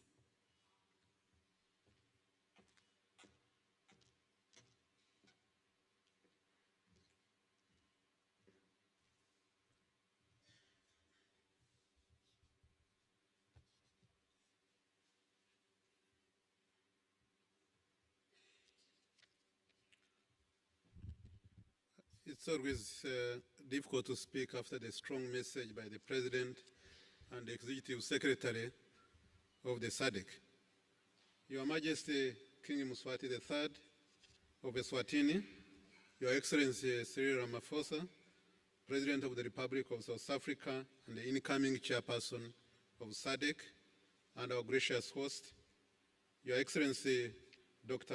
Emmerson Mnangagwa, President of the Republic of Zimbabwe and the outgoing chair of the SADC, Excellencies, heads of state and government here present, honorable ministers and heads of delegations, Your Excellency Elias Mahosi, Executive Secretary of SADC, distinguished ladies and gentlemen. It is a pleasure to join you today at the 46th Ordinary Summit of SADC Heads of State and Government. I commend the government and people of South Africa for their warm hospitality and congratulate SADC Secretariat under the leadership of the Executive Secretary, Elias Mahosi, for convening the summit under the crucial theme, Resilient, Sustainable and Inclusive Industrialization through Infrastructure Development, Agricultural and Critical Minerals Transformation in Pursuit of a Just World. Your Excellency, our meeting takes place at a critical time in the world.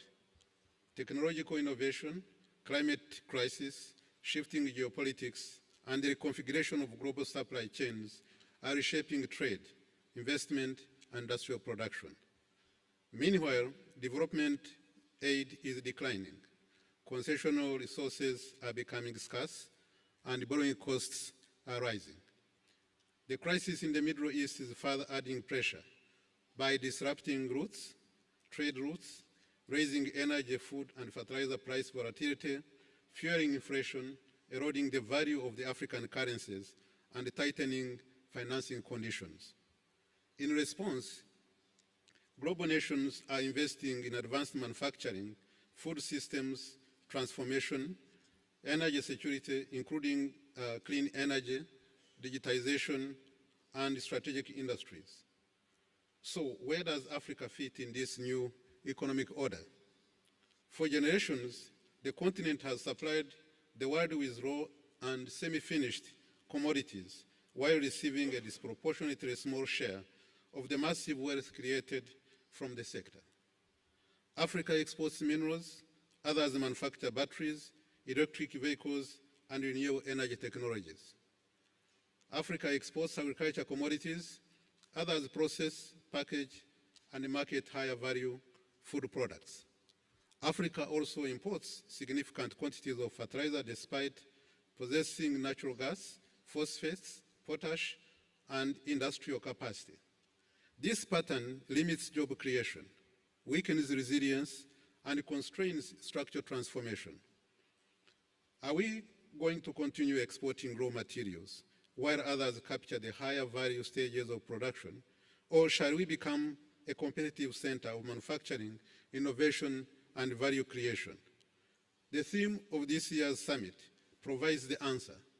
Business as usual cannot continue. Industrialization built on infrastructure, agriculture, and critical minerals is an economic necessity if we are to create productive jobs, add value to our resources, and position Africa in the industries of the future. Importantly, Southern Africa begins with extraordinary advantages, as mentioned by the Executive Secretary of SADC. It has rich deposits of platinum, lithium, diamonds, manganese, cobalt, and copper, resources indispensable for the global energy transition. It also has fertile land, manufacturing capacity, financial markets, power infrastructure, and transport corridors linking Indian and Atlantic Oceans. Across Africa, vast mineral and agricultural resources, renewable energy potential, and growing industrial capabilities provide a strong foundation for transformation. The continent, as everybody knows, holds about 30% of global reserves of critical energy transition minerals, for which demand could more than triple by 2030 under the net zero scenarios. So we have the resources. The question is, how do we transform these resources into greater prosperity for our people? Minerals already contribute around 10% of SADC's GDP and 25% of exports, but only 7% of direct employment. This imbalance tells us where the opportunity lies: value addition, regional integration, and infrastructure development. Fortunately, Southern Africa already offers evidence of the industrial future that we seek.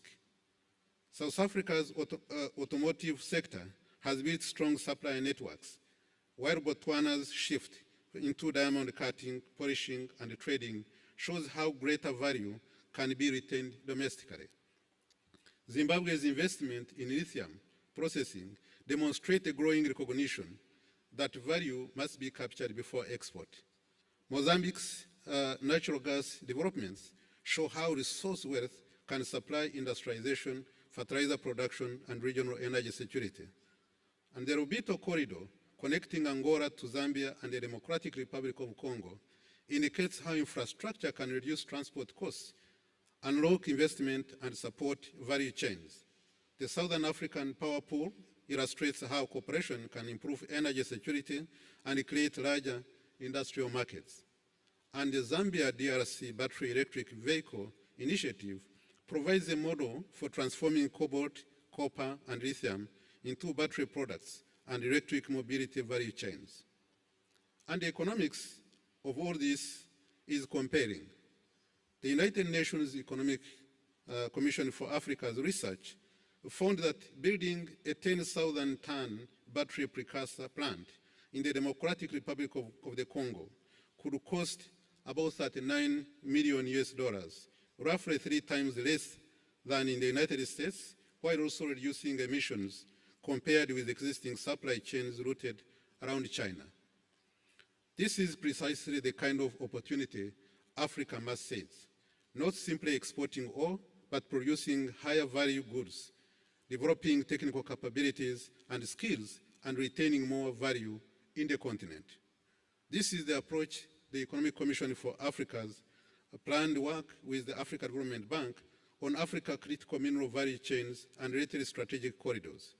Such as strategic value chain corridors may include the battery and electric vehicle value chain involving DRC, Zambia, Tanzania, and South Africa, among others.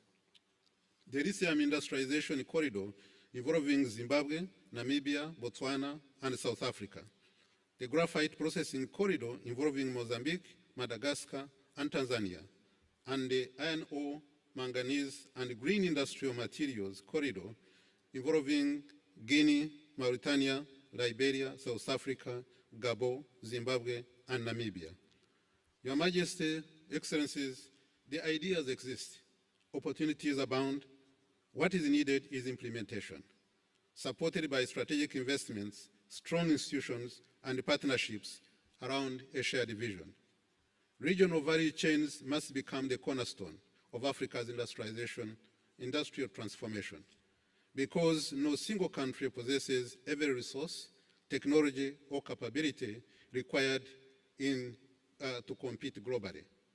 Together, SADC has the minerals, agriculture, energy, finance, ports, skills, and markets needed to build competitive regional production networks. How then do we move forward? Allow me to suggest, among others, 6 priorities. First, we must mobilize financing and partnerships at scale. Governments must lead, but cannot finance this transformation alone. Development finance institutions, sovereign wealth funds, pension funds, the private sector and partners must prepare bankable regional projects in energy, transport, industrial parks, logistics, digital infrastructure, and agro-industrial development. Second, we must accelerate mineral beneficiation and regional critical mineral value chains. Beneficiation should not stop at initial processing. The objective must be integrated regional industries spanning extraction, refining, precursor materials, component manufacturing, and finished products. Third, we must transform agriculture into an engine of industrialization. This requires investment in seed systems, mechanization, irrigation, storage, food processing, cold chains, logistics, and export infrastructure. Stronger value chains in maize, sorghum, livestock, horticulture, and agro-processing can reduce food import dependency, create jobs, and strengthen resilience against climate shocks. Fourth, fertilizer and agricultural input security must become a strategic regional priority. Reliable and affordable fertilizer is essential for agriculture transformation. So Southern Africa has natural resources, phosphate reserves, transport infrastructure, and markets to develop regional fertilizer value chains that lower costs for farmers while creating industrial capabilities and jobs. Fifth, we must strengthen regional value chains through the Africa Continental Free Trade Area. Minerals may be found in one country, energy in another, manufacturing capability in a third, and consumer markets across the region. The Africa Continental Free Trade Area provides the framework to combine these advantages by reducing trade barriers, improving customs efficiency, and facilitating cross-border investments. And sixth, we must accelerate investment in energy and enabling infrastructure as mentioned by the President. Industrialization cannot flourish without reliable, affordable, and sustainable energy, efficient transport networks, and modern digital technology, connectivity. Building on the Southern African power pool, the region should expand generation, strengthen transmission interconnections, and accelerate investments in renewable energy, hydroelectric power, gas to power, and battery storage. Your Majesty, Excellencies, Southern Africa does not need to start from the scratch. If the region combines critical mineral wealth with regional energy markets, fertilizer production, modern transport corridors, and competitive agricultural value chains, it can become not only the supply of raw materials, but a center of industrial production and food systems transformation. The pathway is clear: implementation at scale, coordinated regional action, and sustained investment in what is required. And the United Nations Economic Commission for Africa remains committed to working alongside SADC, African Union Commission, the Africa Development Bank, and all partners to turn this vision into reality. Together, we can move beyond exporting potential to creating lasting prosperity for our people, the SADC, and the continent. I thank you very much for your kind attention.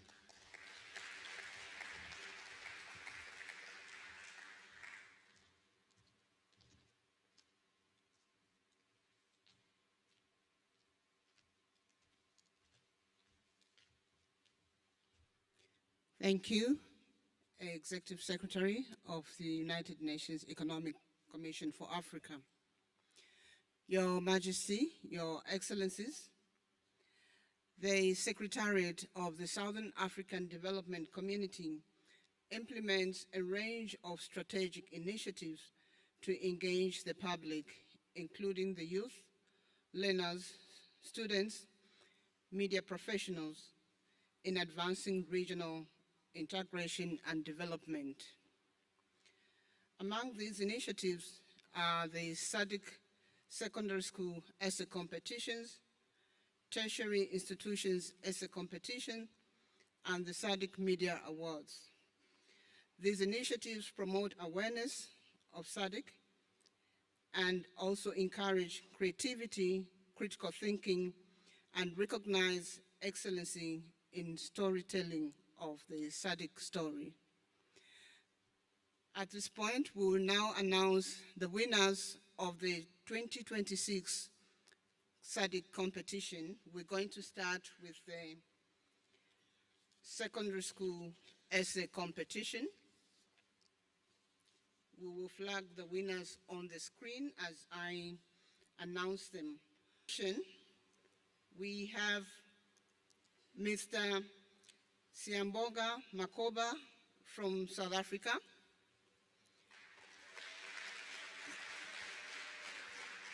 Second position, we have Ms.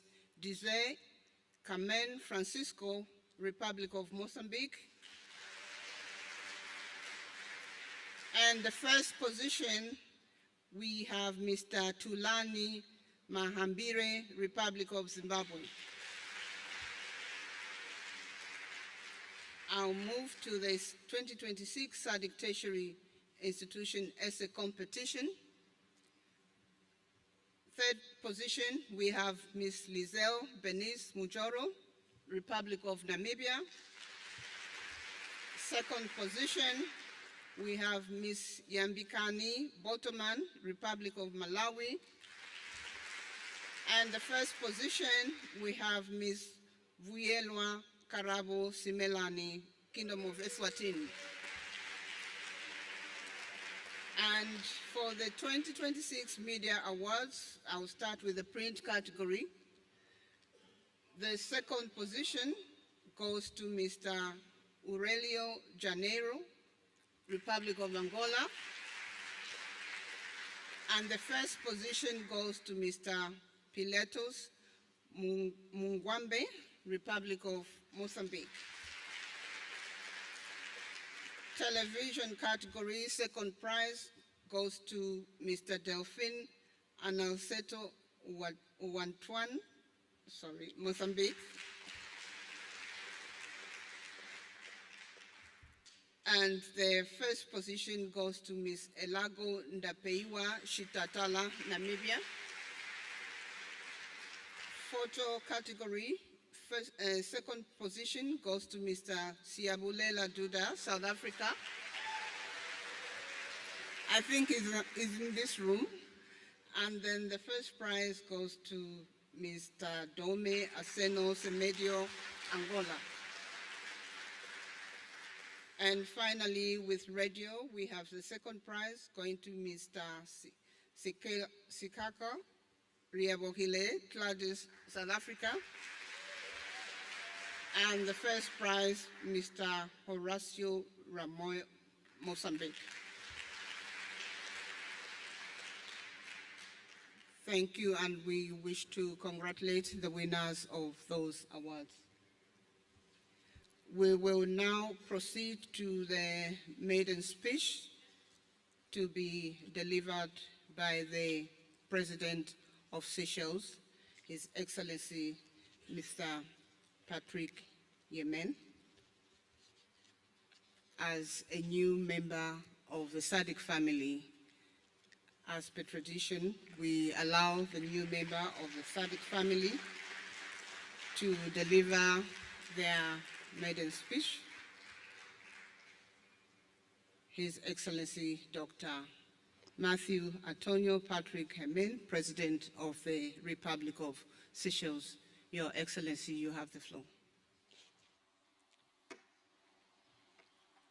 His Majesty King Mswati III, His Excellency Mr. Cyril Ramaphosa, President of the Republic of South Africa and Interim Chairperson of SADC, His Excellency Dr. Emerson Mnangagwa, Outgoing Chairperson of SADC, Your Excellencies, Heads of State and Government, Executive Secretary of SADC, distinguished guests, ladies and gentlemen, good morning. It is a profound honor to address this distinguished assembly for the first time as President of the Republic of Seychelles. I thank the government and people of the Republic of South Africa for their warm hospitality, and I commend the Republic of Zimbabwe for its stewardship of our community as outgoing chair. As Seychelles marks 50 years of independence, we reaffirm our unwavering commitment to the ideals upon which SADC was founded: solidarity, regional integration, and the shared prosperity of our people. Excellencies, history rarely announces the moment when it changes course. It simply presents a generation with a choice, and I believe that this is Africa's moment. Our predecessors fought for political liberation. They secured our sovereignty and built the foundations of regional cooperation. Our generation is called upon to fulfill a different mission, to transform Africa's immense potential into prosperity for its people.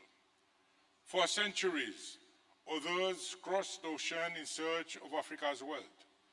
Today, history presents us with a different opportunity, not simply to supply the world with our resources, but to build prosperity from them. The measure of Africa's success can no longer be the value of what leaves our shores, but the opportunities we create within them. The theme of this summit points us in that direction: industrialization, infrastructure, agricultural transformation, and the responsible development of our critical minerals are not separate priorities. Together, they form the foundation of a resilient, competitive, and prosperous Southern Africa. Excellencies, the world around us is changing rapidly. Geopolitical tensions, disruptions to global supply chains, volatile energy markets, and climate-related events remind us that our prosperity cannot depend solely on circumstances beyond our control. For Seychelles, these realities are immediate. As an island nation, we experience the effects of global disruptions in the cost of food, fuel, and essential goods, and in the confidence upon which our tourism economy depends.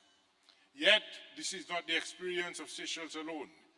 It is a reminder that in today's world, the resilience of every member state depends upon the resilience of the community as a whole.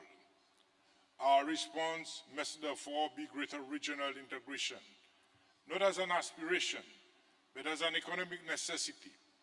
Geography has blessed our community with different strengths.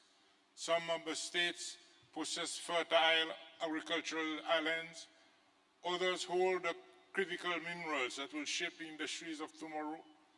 Others serve as the gateways through which Southern Africa connects to global markets. These are not competing advantages. They are complementary strengths. The prosperity of a landlocked economy depends upon efficient access to ports. The success of our ports depends upon vibrant regional production and seamless transport corridors. Our future will be built by connecting these strengths into one integrated regional economy. Excellencies, industrialization is not simply about manufacturing. It is about dignity. It is about creating opportunities for our young people. It is about ensuring that African resources create African jobs, African industries, and African prosperity. Africa should no longer export raw materials and import finished products at a premium.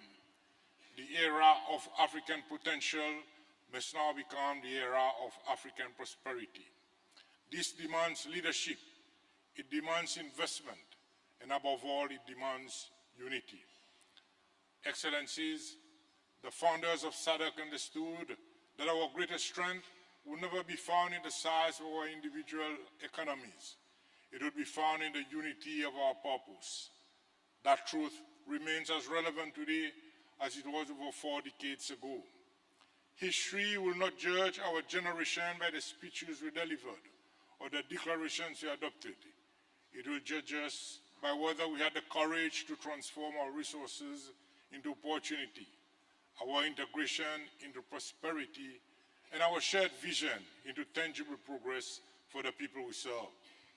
Africa's greatest resource has never been beneath its soil. It has always been the determination of its people.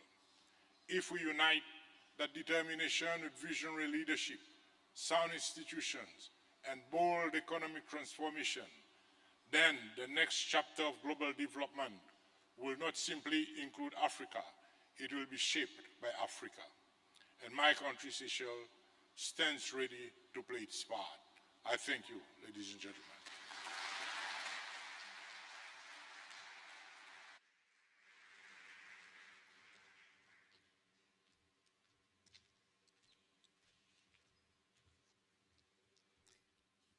Thank you, Your Excellency, President of the Republic of Seychelles, Dr. Matthew Patrick Hemen. We're now going to transition into the handover ceremony where we will witness the Republic of South Africa assuming the chairpersonship of the Southern African Development Community. At this point, I now have the honor to humbly invite His Excellency Dr. Emmerson Dambuzo Mnangagwa, President of the Republic of Zimbabwe and the outgoing chairperson of SADC, to deliver his statement, and thereafter we will witness the handover. Your Excellency, President Mnangagwa, you have the floor.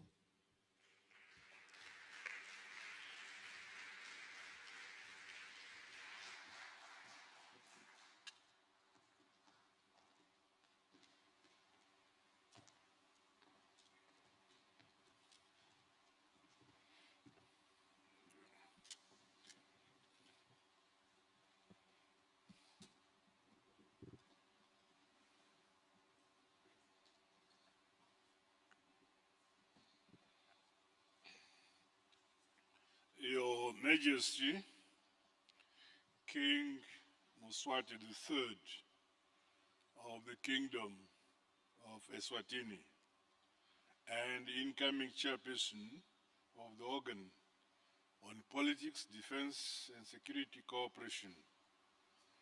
Your Excellency, Matamela Cyril Ramaphosa, my young brother, President of the Republic of South Africa and interim chairperson of SADC. Your Excellency, Professor Arthur Peter Mutharika, President of the Republic of Malawi, represented by the Right Honorable Mr. Enoch Kadzingeni Chihana, Second Vice President of the Republic of Malawi and chairperson of the organ of politics, defense, and security cooperation. Your Excellency, Dr. Samir Suluhu Hassan, President of the United Republic of Tanzania and outgoing chairperson of Dr. Emmanuel John Nsimbi, Vice President of the United Republic of Tanzania. Your Excellencies, Heads of State and Government, Honorable Ministers, representatives of international, continental, and regional organizations and economic communities, Your Excellencies, Ambassadors, and High Commissioners, distinguished delegates, fellow SADC citizens who are here, ladies and gentlemen, comrades and friends. It is with profound gratitude that I address the 60th Ordinary Summit of SADC, Heads of State and Government, in my capacity as the outgoing chairperson. This summit has been convened under the able leadership of my dear young brother, His Excellency Cyril Ramaphosa, President of the Republic of South Africa, and dear brother, President Cyril Ramaphosa, for his astute and visionary leadership and the stewardship of our regional body over the past year as interim chairperson. He guided the region through the complexities of a turbulent geopolitical landscape, ensuring that our integration agenda remained on course. However, it is with a deep sense of loss that I acknowledge the passing of two towering figures of our continent, former President Festus Mogae of Botswana and the former acting President Guy Scott of Zambia. President Mogae, a man of immense wisdom and a key architect of SADC, leaves behind a legacy of principled governance. Similarly, we mourn the death of Dr. Guy Scott, who served his nation with distinction, courage, and resolve. May their souls continue to rest in eternal peace. On behalf of the government and people of Zimbabwe, I also wish to once again extend deepest condolences to Our brothers and sisters in the Democratic Republic of the Congo, we have tragically lost loved ones to the Ebola outbreak. We stand in solidarity with you during this difficult time and commend your resilience in the face of this health crisis. Your Majesty, Excellencies, ladies and gentlemen, I formally hand over the leadership of our organization to my dear young brother, Cyril Ramaphosa, under the theme Resilient, Sustainable and Inclusive Industrialization through Infrastructure Development, Agricultural and Critical Minerals Transformation in Pursuit of a Just World. The primary goal of this theme is, among others, to ensure that we add value to our heritage-based resources and move away from exporting raw materials by building local processing, refining, and manufacturing capacities across Southern Africa. This will boost intra-SADC trade while harmonizing regulations in agro-processing and infrastructure development. By processing our minerals, we create jobs, foster innovation, and retain the value that rightfully belongs to our people. As Zimbabwe, we are emboldened by our national development philosophy, ilizwe lakhiwa, libuswe, likhulekelwe ngabanikazi balo, nyika inovakwa, igotongwa, ikonamatibane bene bayo.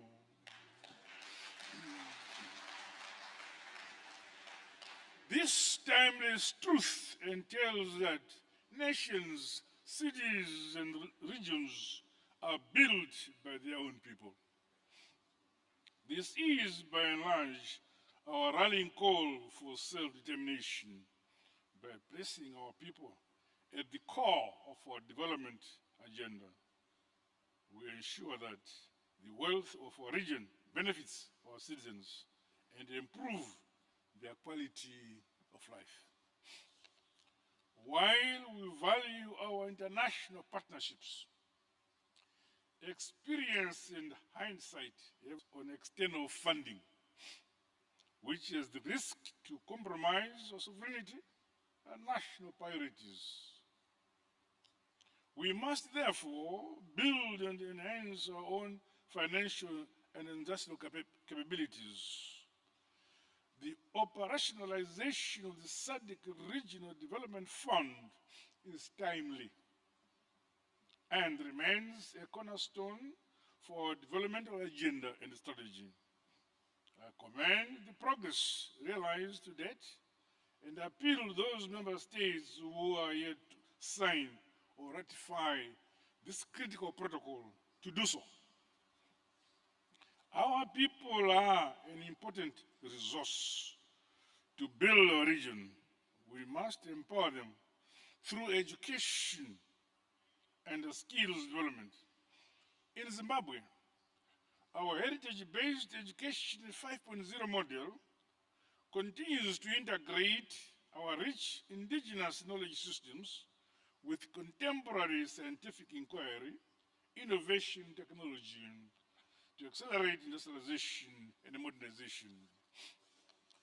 This is further ensuring that our talented young people look at their rich heritage not as a relic of the past, but as a solid foundation to build a more prosperous future. As a region, we have a duty to continue investing in education systems that produce solutions, reclaiming our identity and nurturing generations that believe in our unique capabilities as a people. Meanwhile, progress made in the implementation of high-impact regional infrastructure projects, including those nearing completion, is encouraging. The completion of the Kazungula water project is worth celebrating and set to provide clean water to residents and the border users. Additional collective investments in the SADC Water Fund and transboundary water cooperation deserve our support towards safeguarding and guaranteeing this most precious resource for generations to come. Advancement in meteorological observation is sharpening our agricultural planning, strengthening early warning systems, and bolstering disaster preparedness. These achievements are pillars of resilience upon which we will build a prosperous and sustainable future for all our people. Your Majesty, Excellencies, ladies and gentlemen, I wish to acknowledge the dedicated leadership of His Excellency Professor Peter Mutharika as chairperson of the Organ in Politics, Defense and Security Cooperation. The organ remains the backbone of our collective pursuit of peace and stability in our region.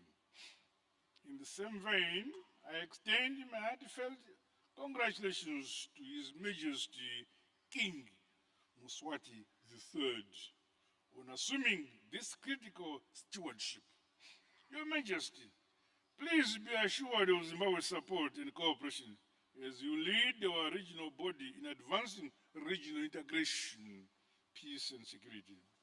However, we are deeply concerned about the ongoing conflict and humanitarian challenges in the Eastern Democratic Republic of the Congo. We welcome the ongoing diplomatic and mediation efforts in that area. Similarly, we are encouraged by the positive outcomes of engagements led by the panel of elders and the mediation reference group supported by the SADC Secretariat in Madagascar. The region remains committed to supporting the people and government of Madagascar as they chart their reform process towards sustainable peace, stability, and development within the agreed time frames. We also welcome the good progress in the construction of the SADC Standby Force Regional Logistic Depot in Botswana. I urge all member states to take a lead in ensuring that the requisite funding is secured to facilitate the completion of the construction of this critical regional facility. Your Majesty, Excellencies, ladies and gentlemen, on behalf of the people and government of Zimbabwe, I express my profound gratitude to the SADC region, the African Union and United Nations for the unequivocal support towards Zimbabwe's election for a non-permanent seat in the United Nations Security Council for the period 2027 to 2028. We thank you.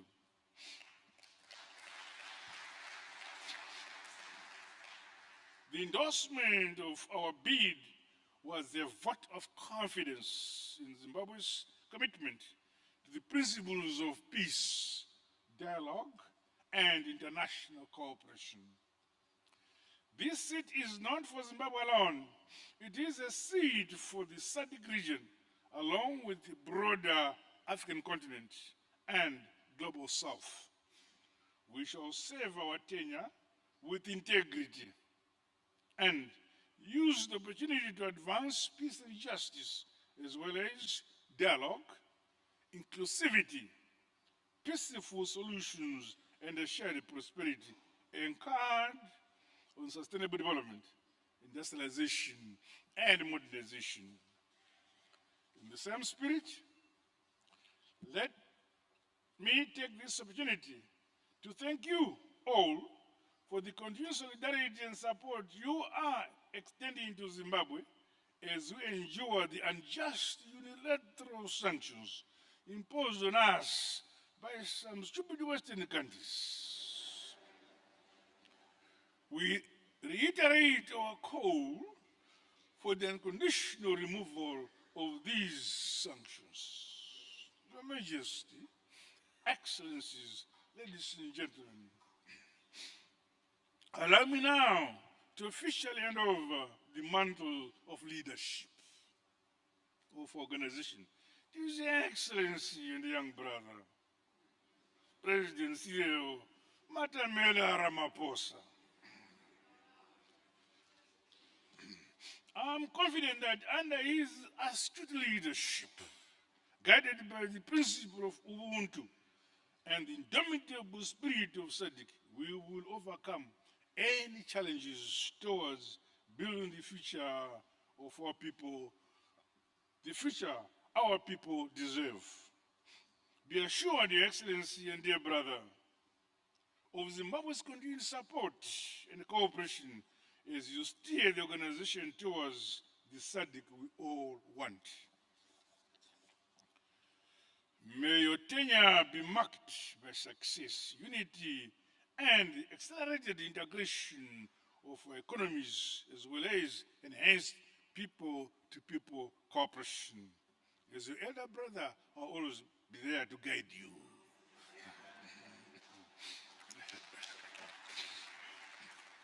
I wish the Southern African Development Community a happy and memorable SADC Day.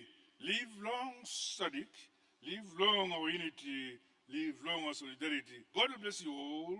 God bless SADC. God bless Africa. I thank you.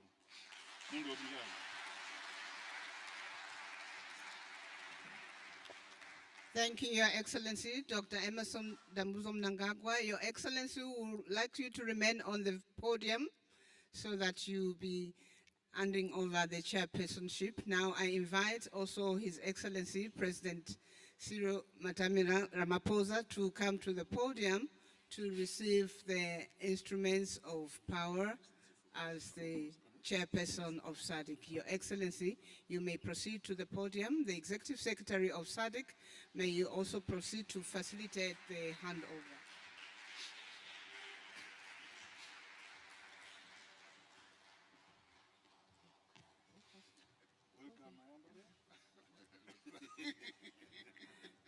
We will ask their excellencies just to come in the center here so that we can see them properly. We are going to witness the exchange of power whereby His Excellency President Emerson Dambuzo Mnangagwa will hand over the chairperson's badge to His Excellency President Ramaphosa. The badge, SADC badge, is engraved with the President's name and his title as the chairperson of SADC.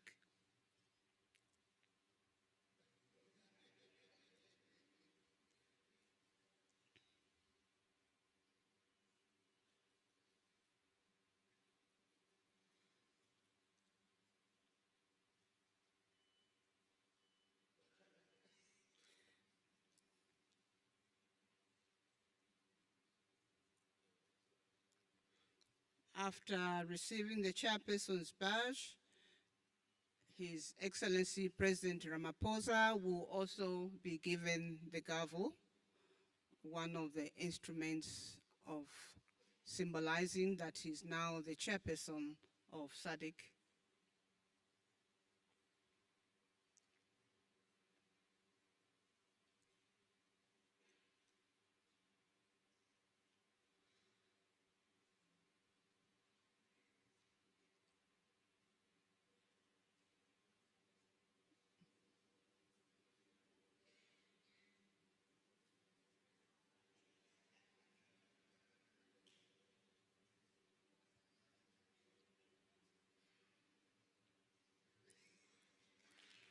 Thank you. We will now also see the chairperson receiving the gavel.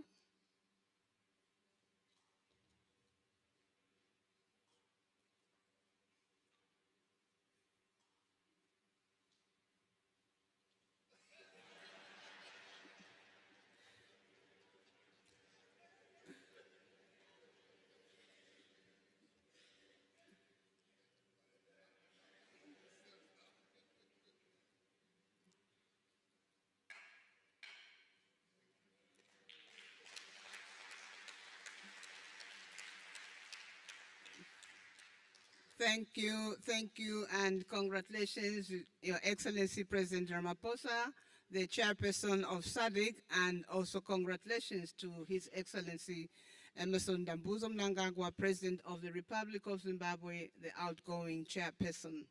We will now have an acceptance statement by the chairperson, His Excellency President Ramaphosa, who will deliver his acceptance statement. Thank you.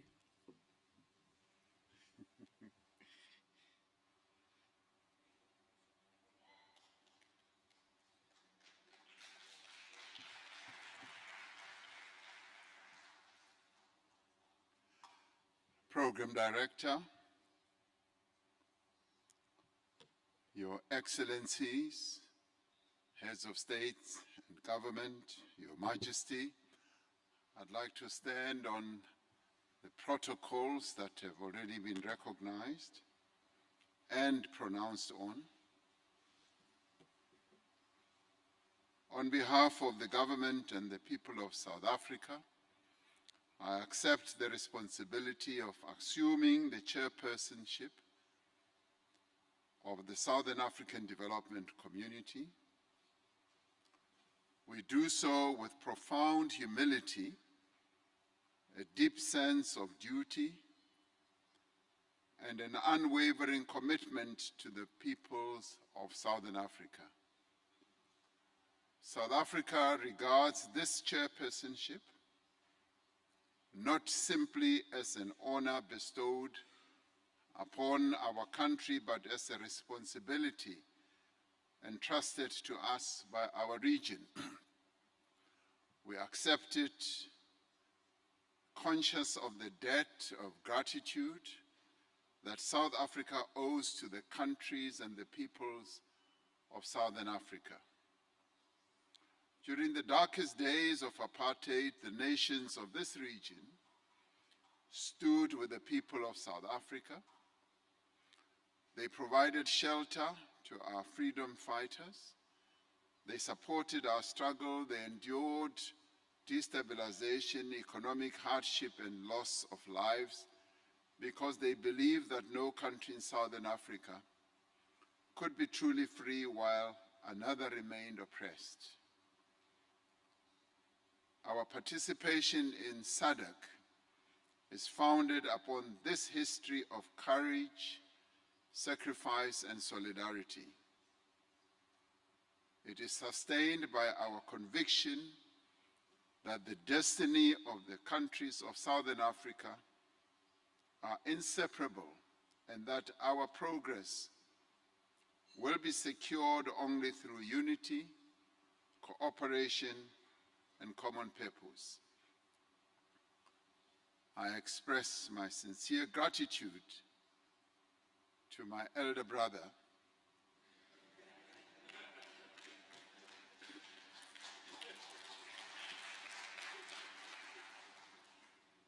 and Your Excellency President Mnangagwa. I should tell you that His Majesty King Mswati III and I were in conversation this morning, and we wondered what you are taking to still remain so young.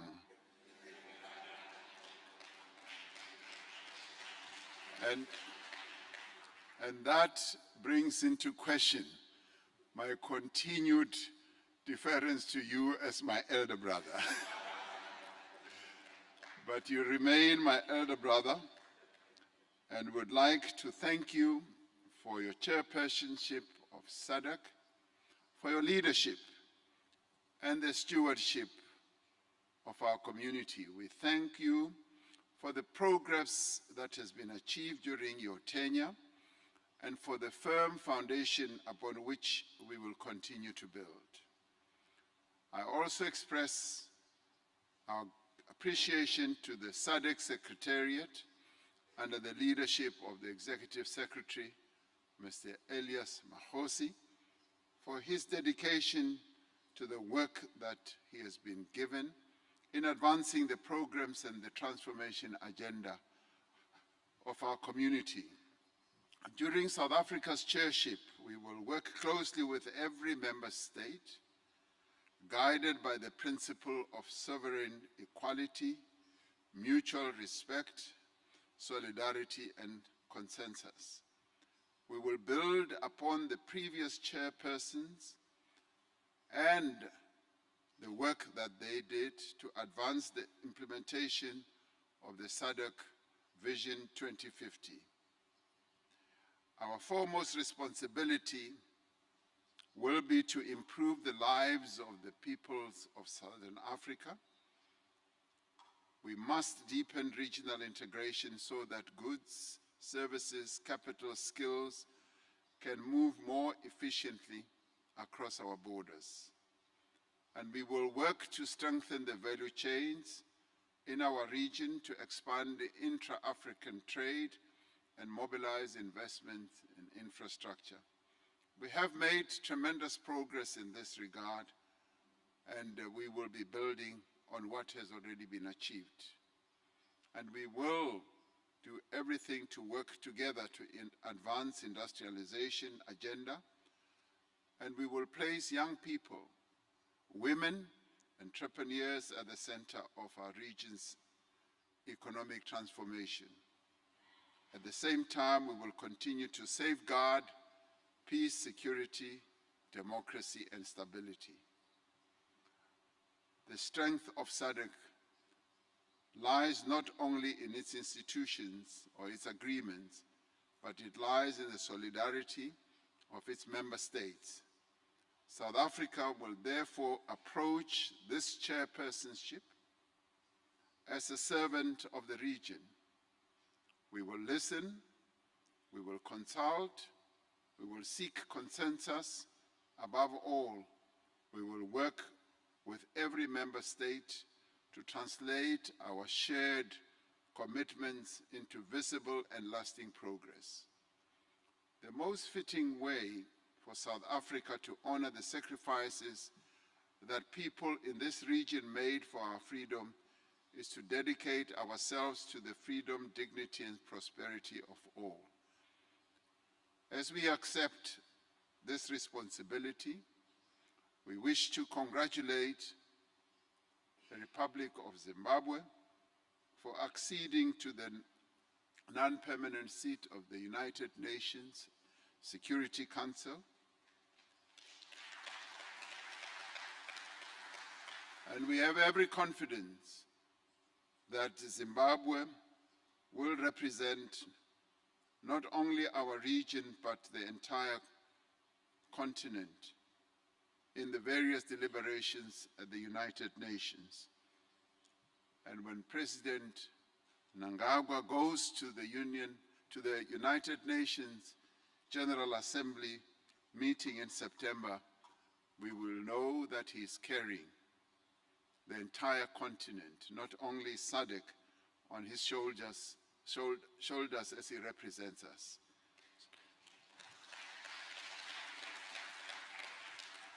So we do accept this responsibility with humility, and we undertake to execute it with integrity, diligence, unwavering commitment to the unity of our region. So we will work with every member state, and thank you very much for bestowing on us this honor, and we accept it once again with the humility. Thank you very much.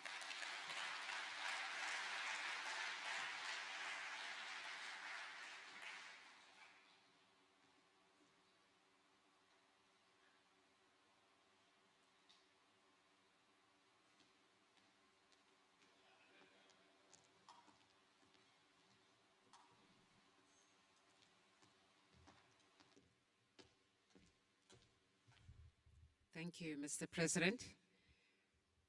Your Majesty, Your Excellencies, this concludes the opening ceremony.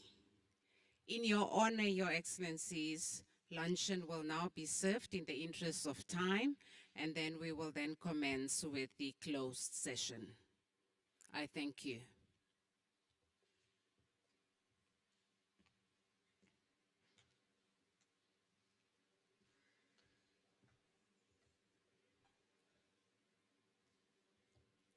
The leaders will dine in the leaders' lounge. Ministers and other invited guests will dine in the ministerial lounge, senior officials downstairs. Protocol, please conduct the leaders.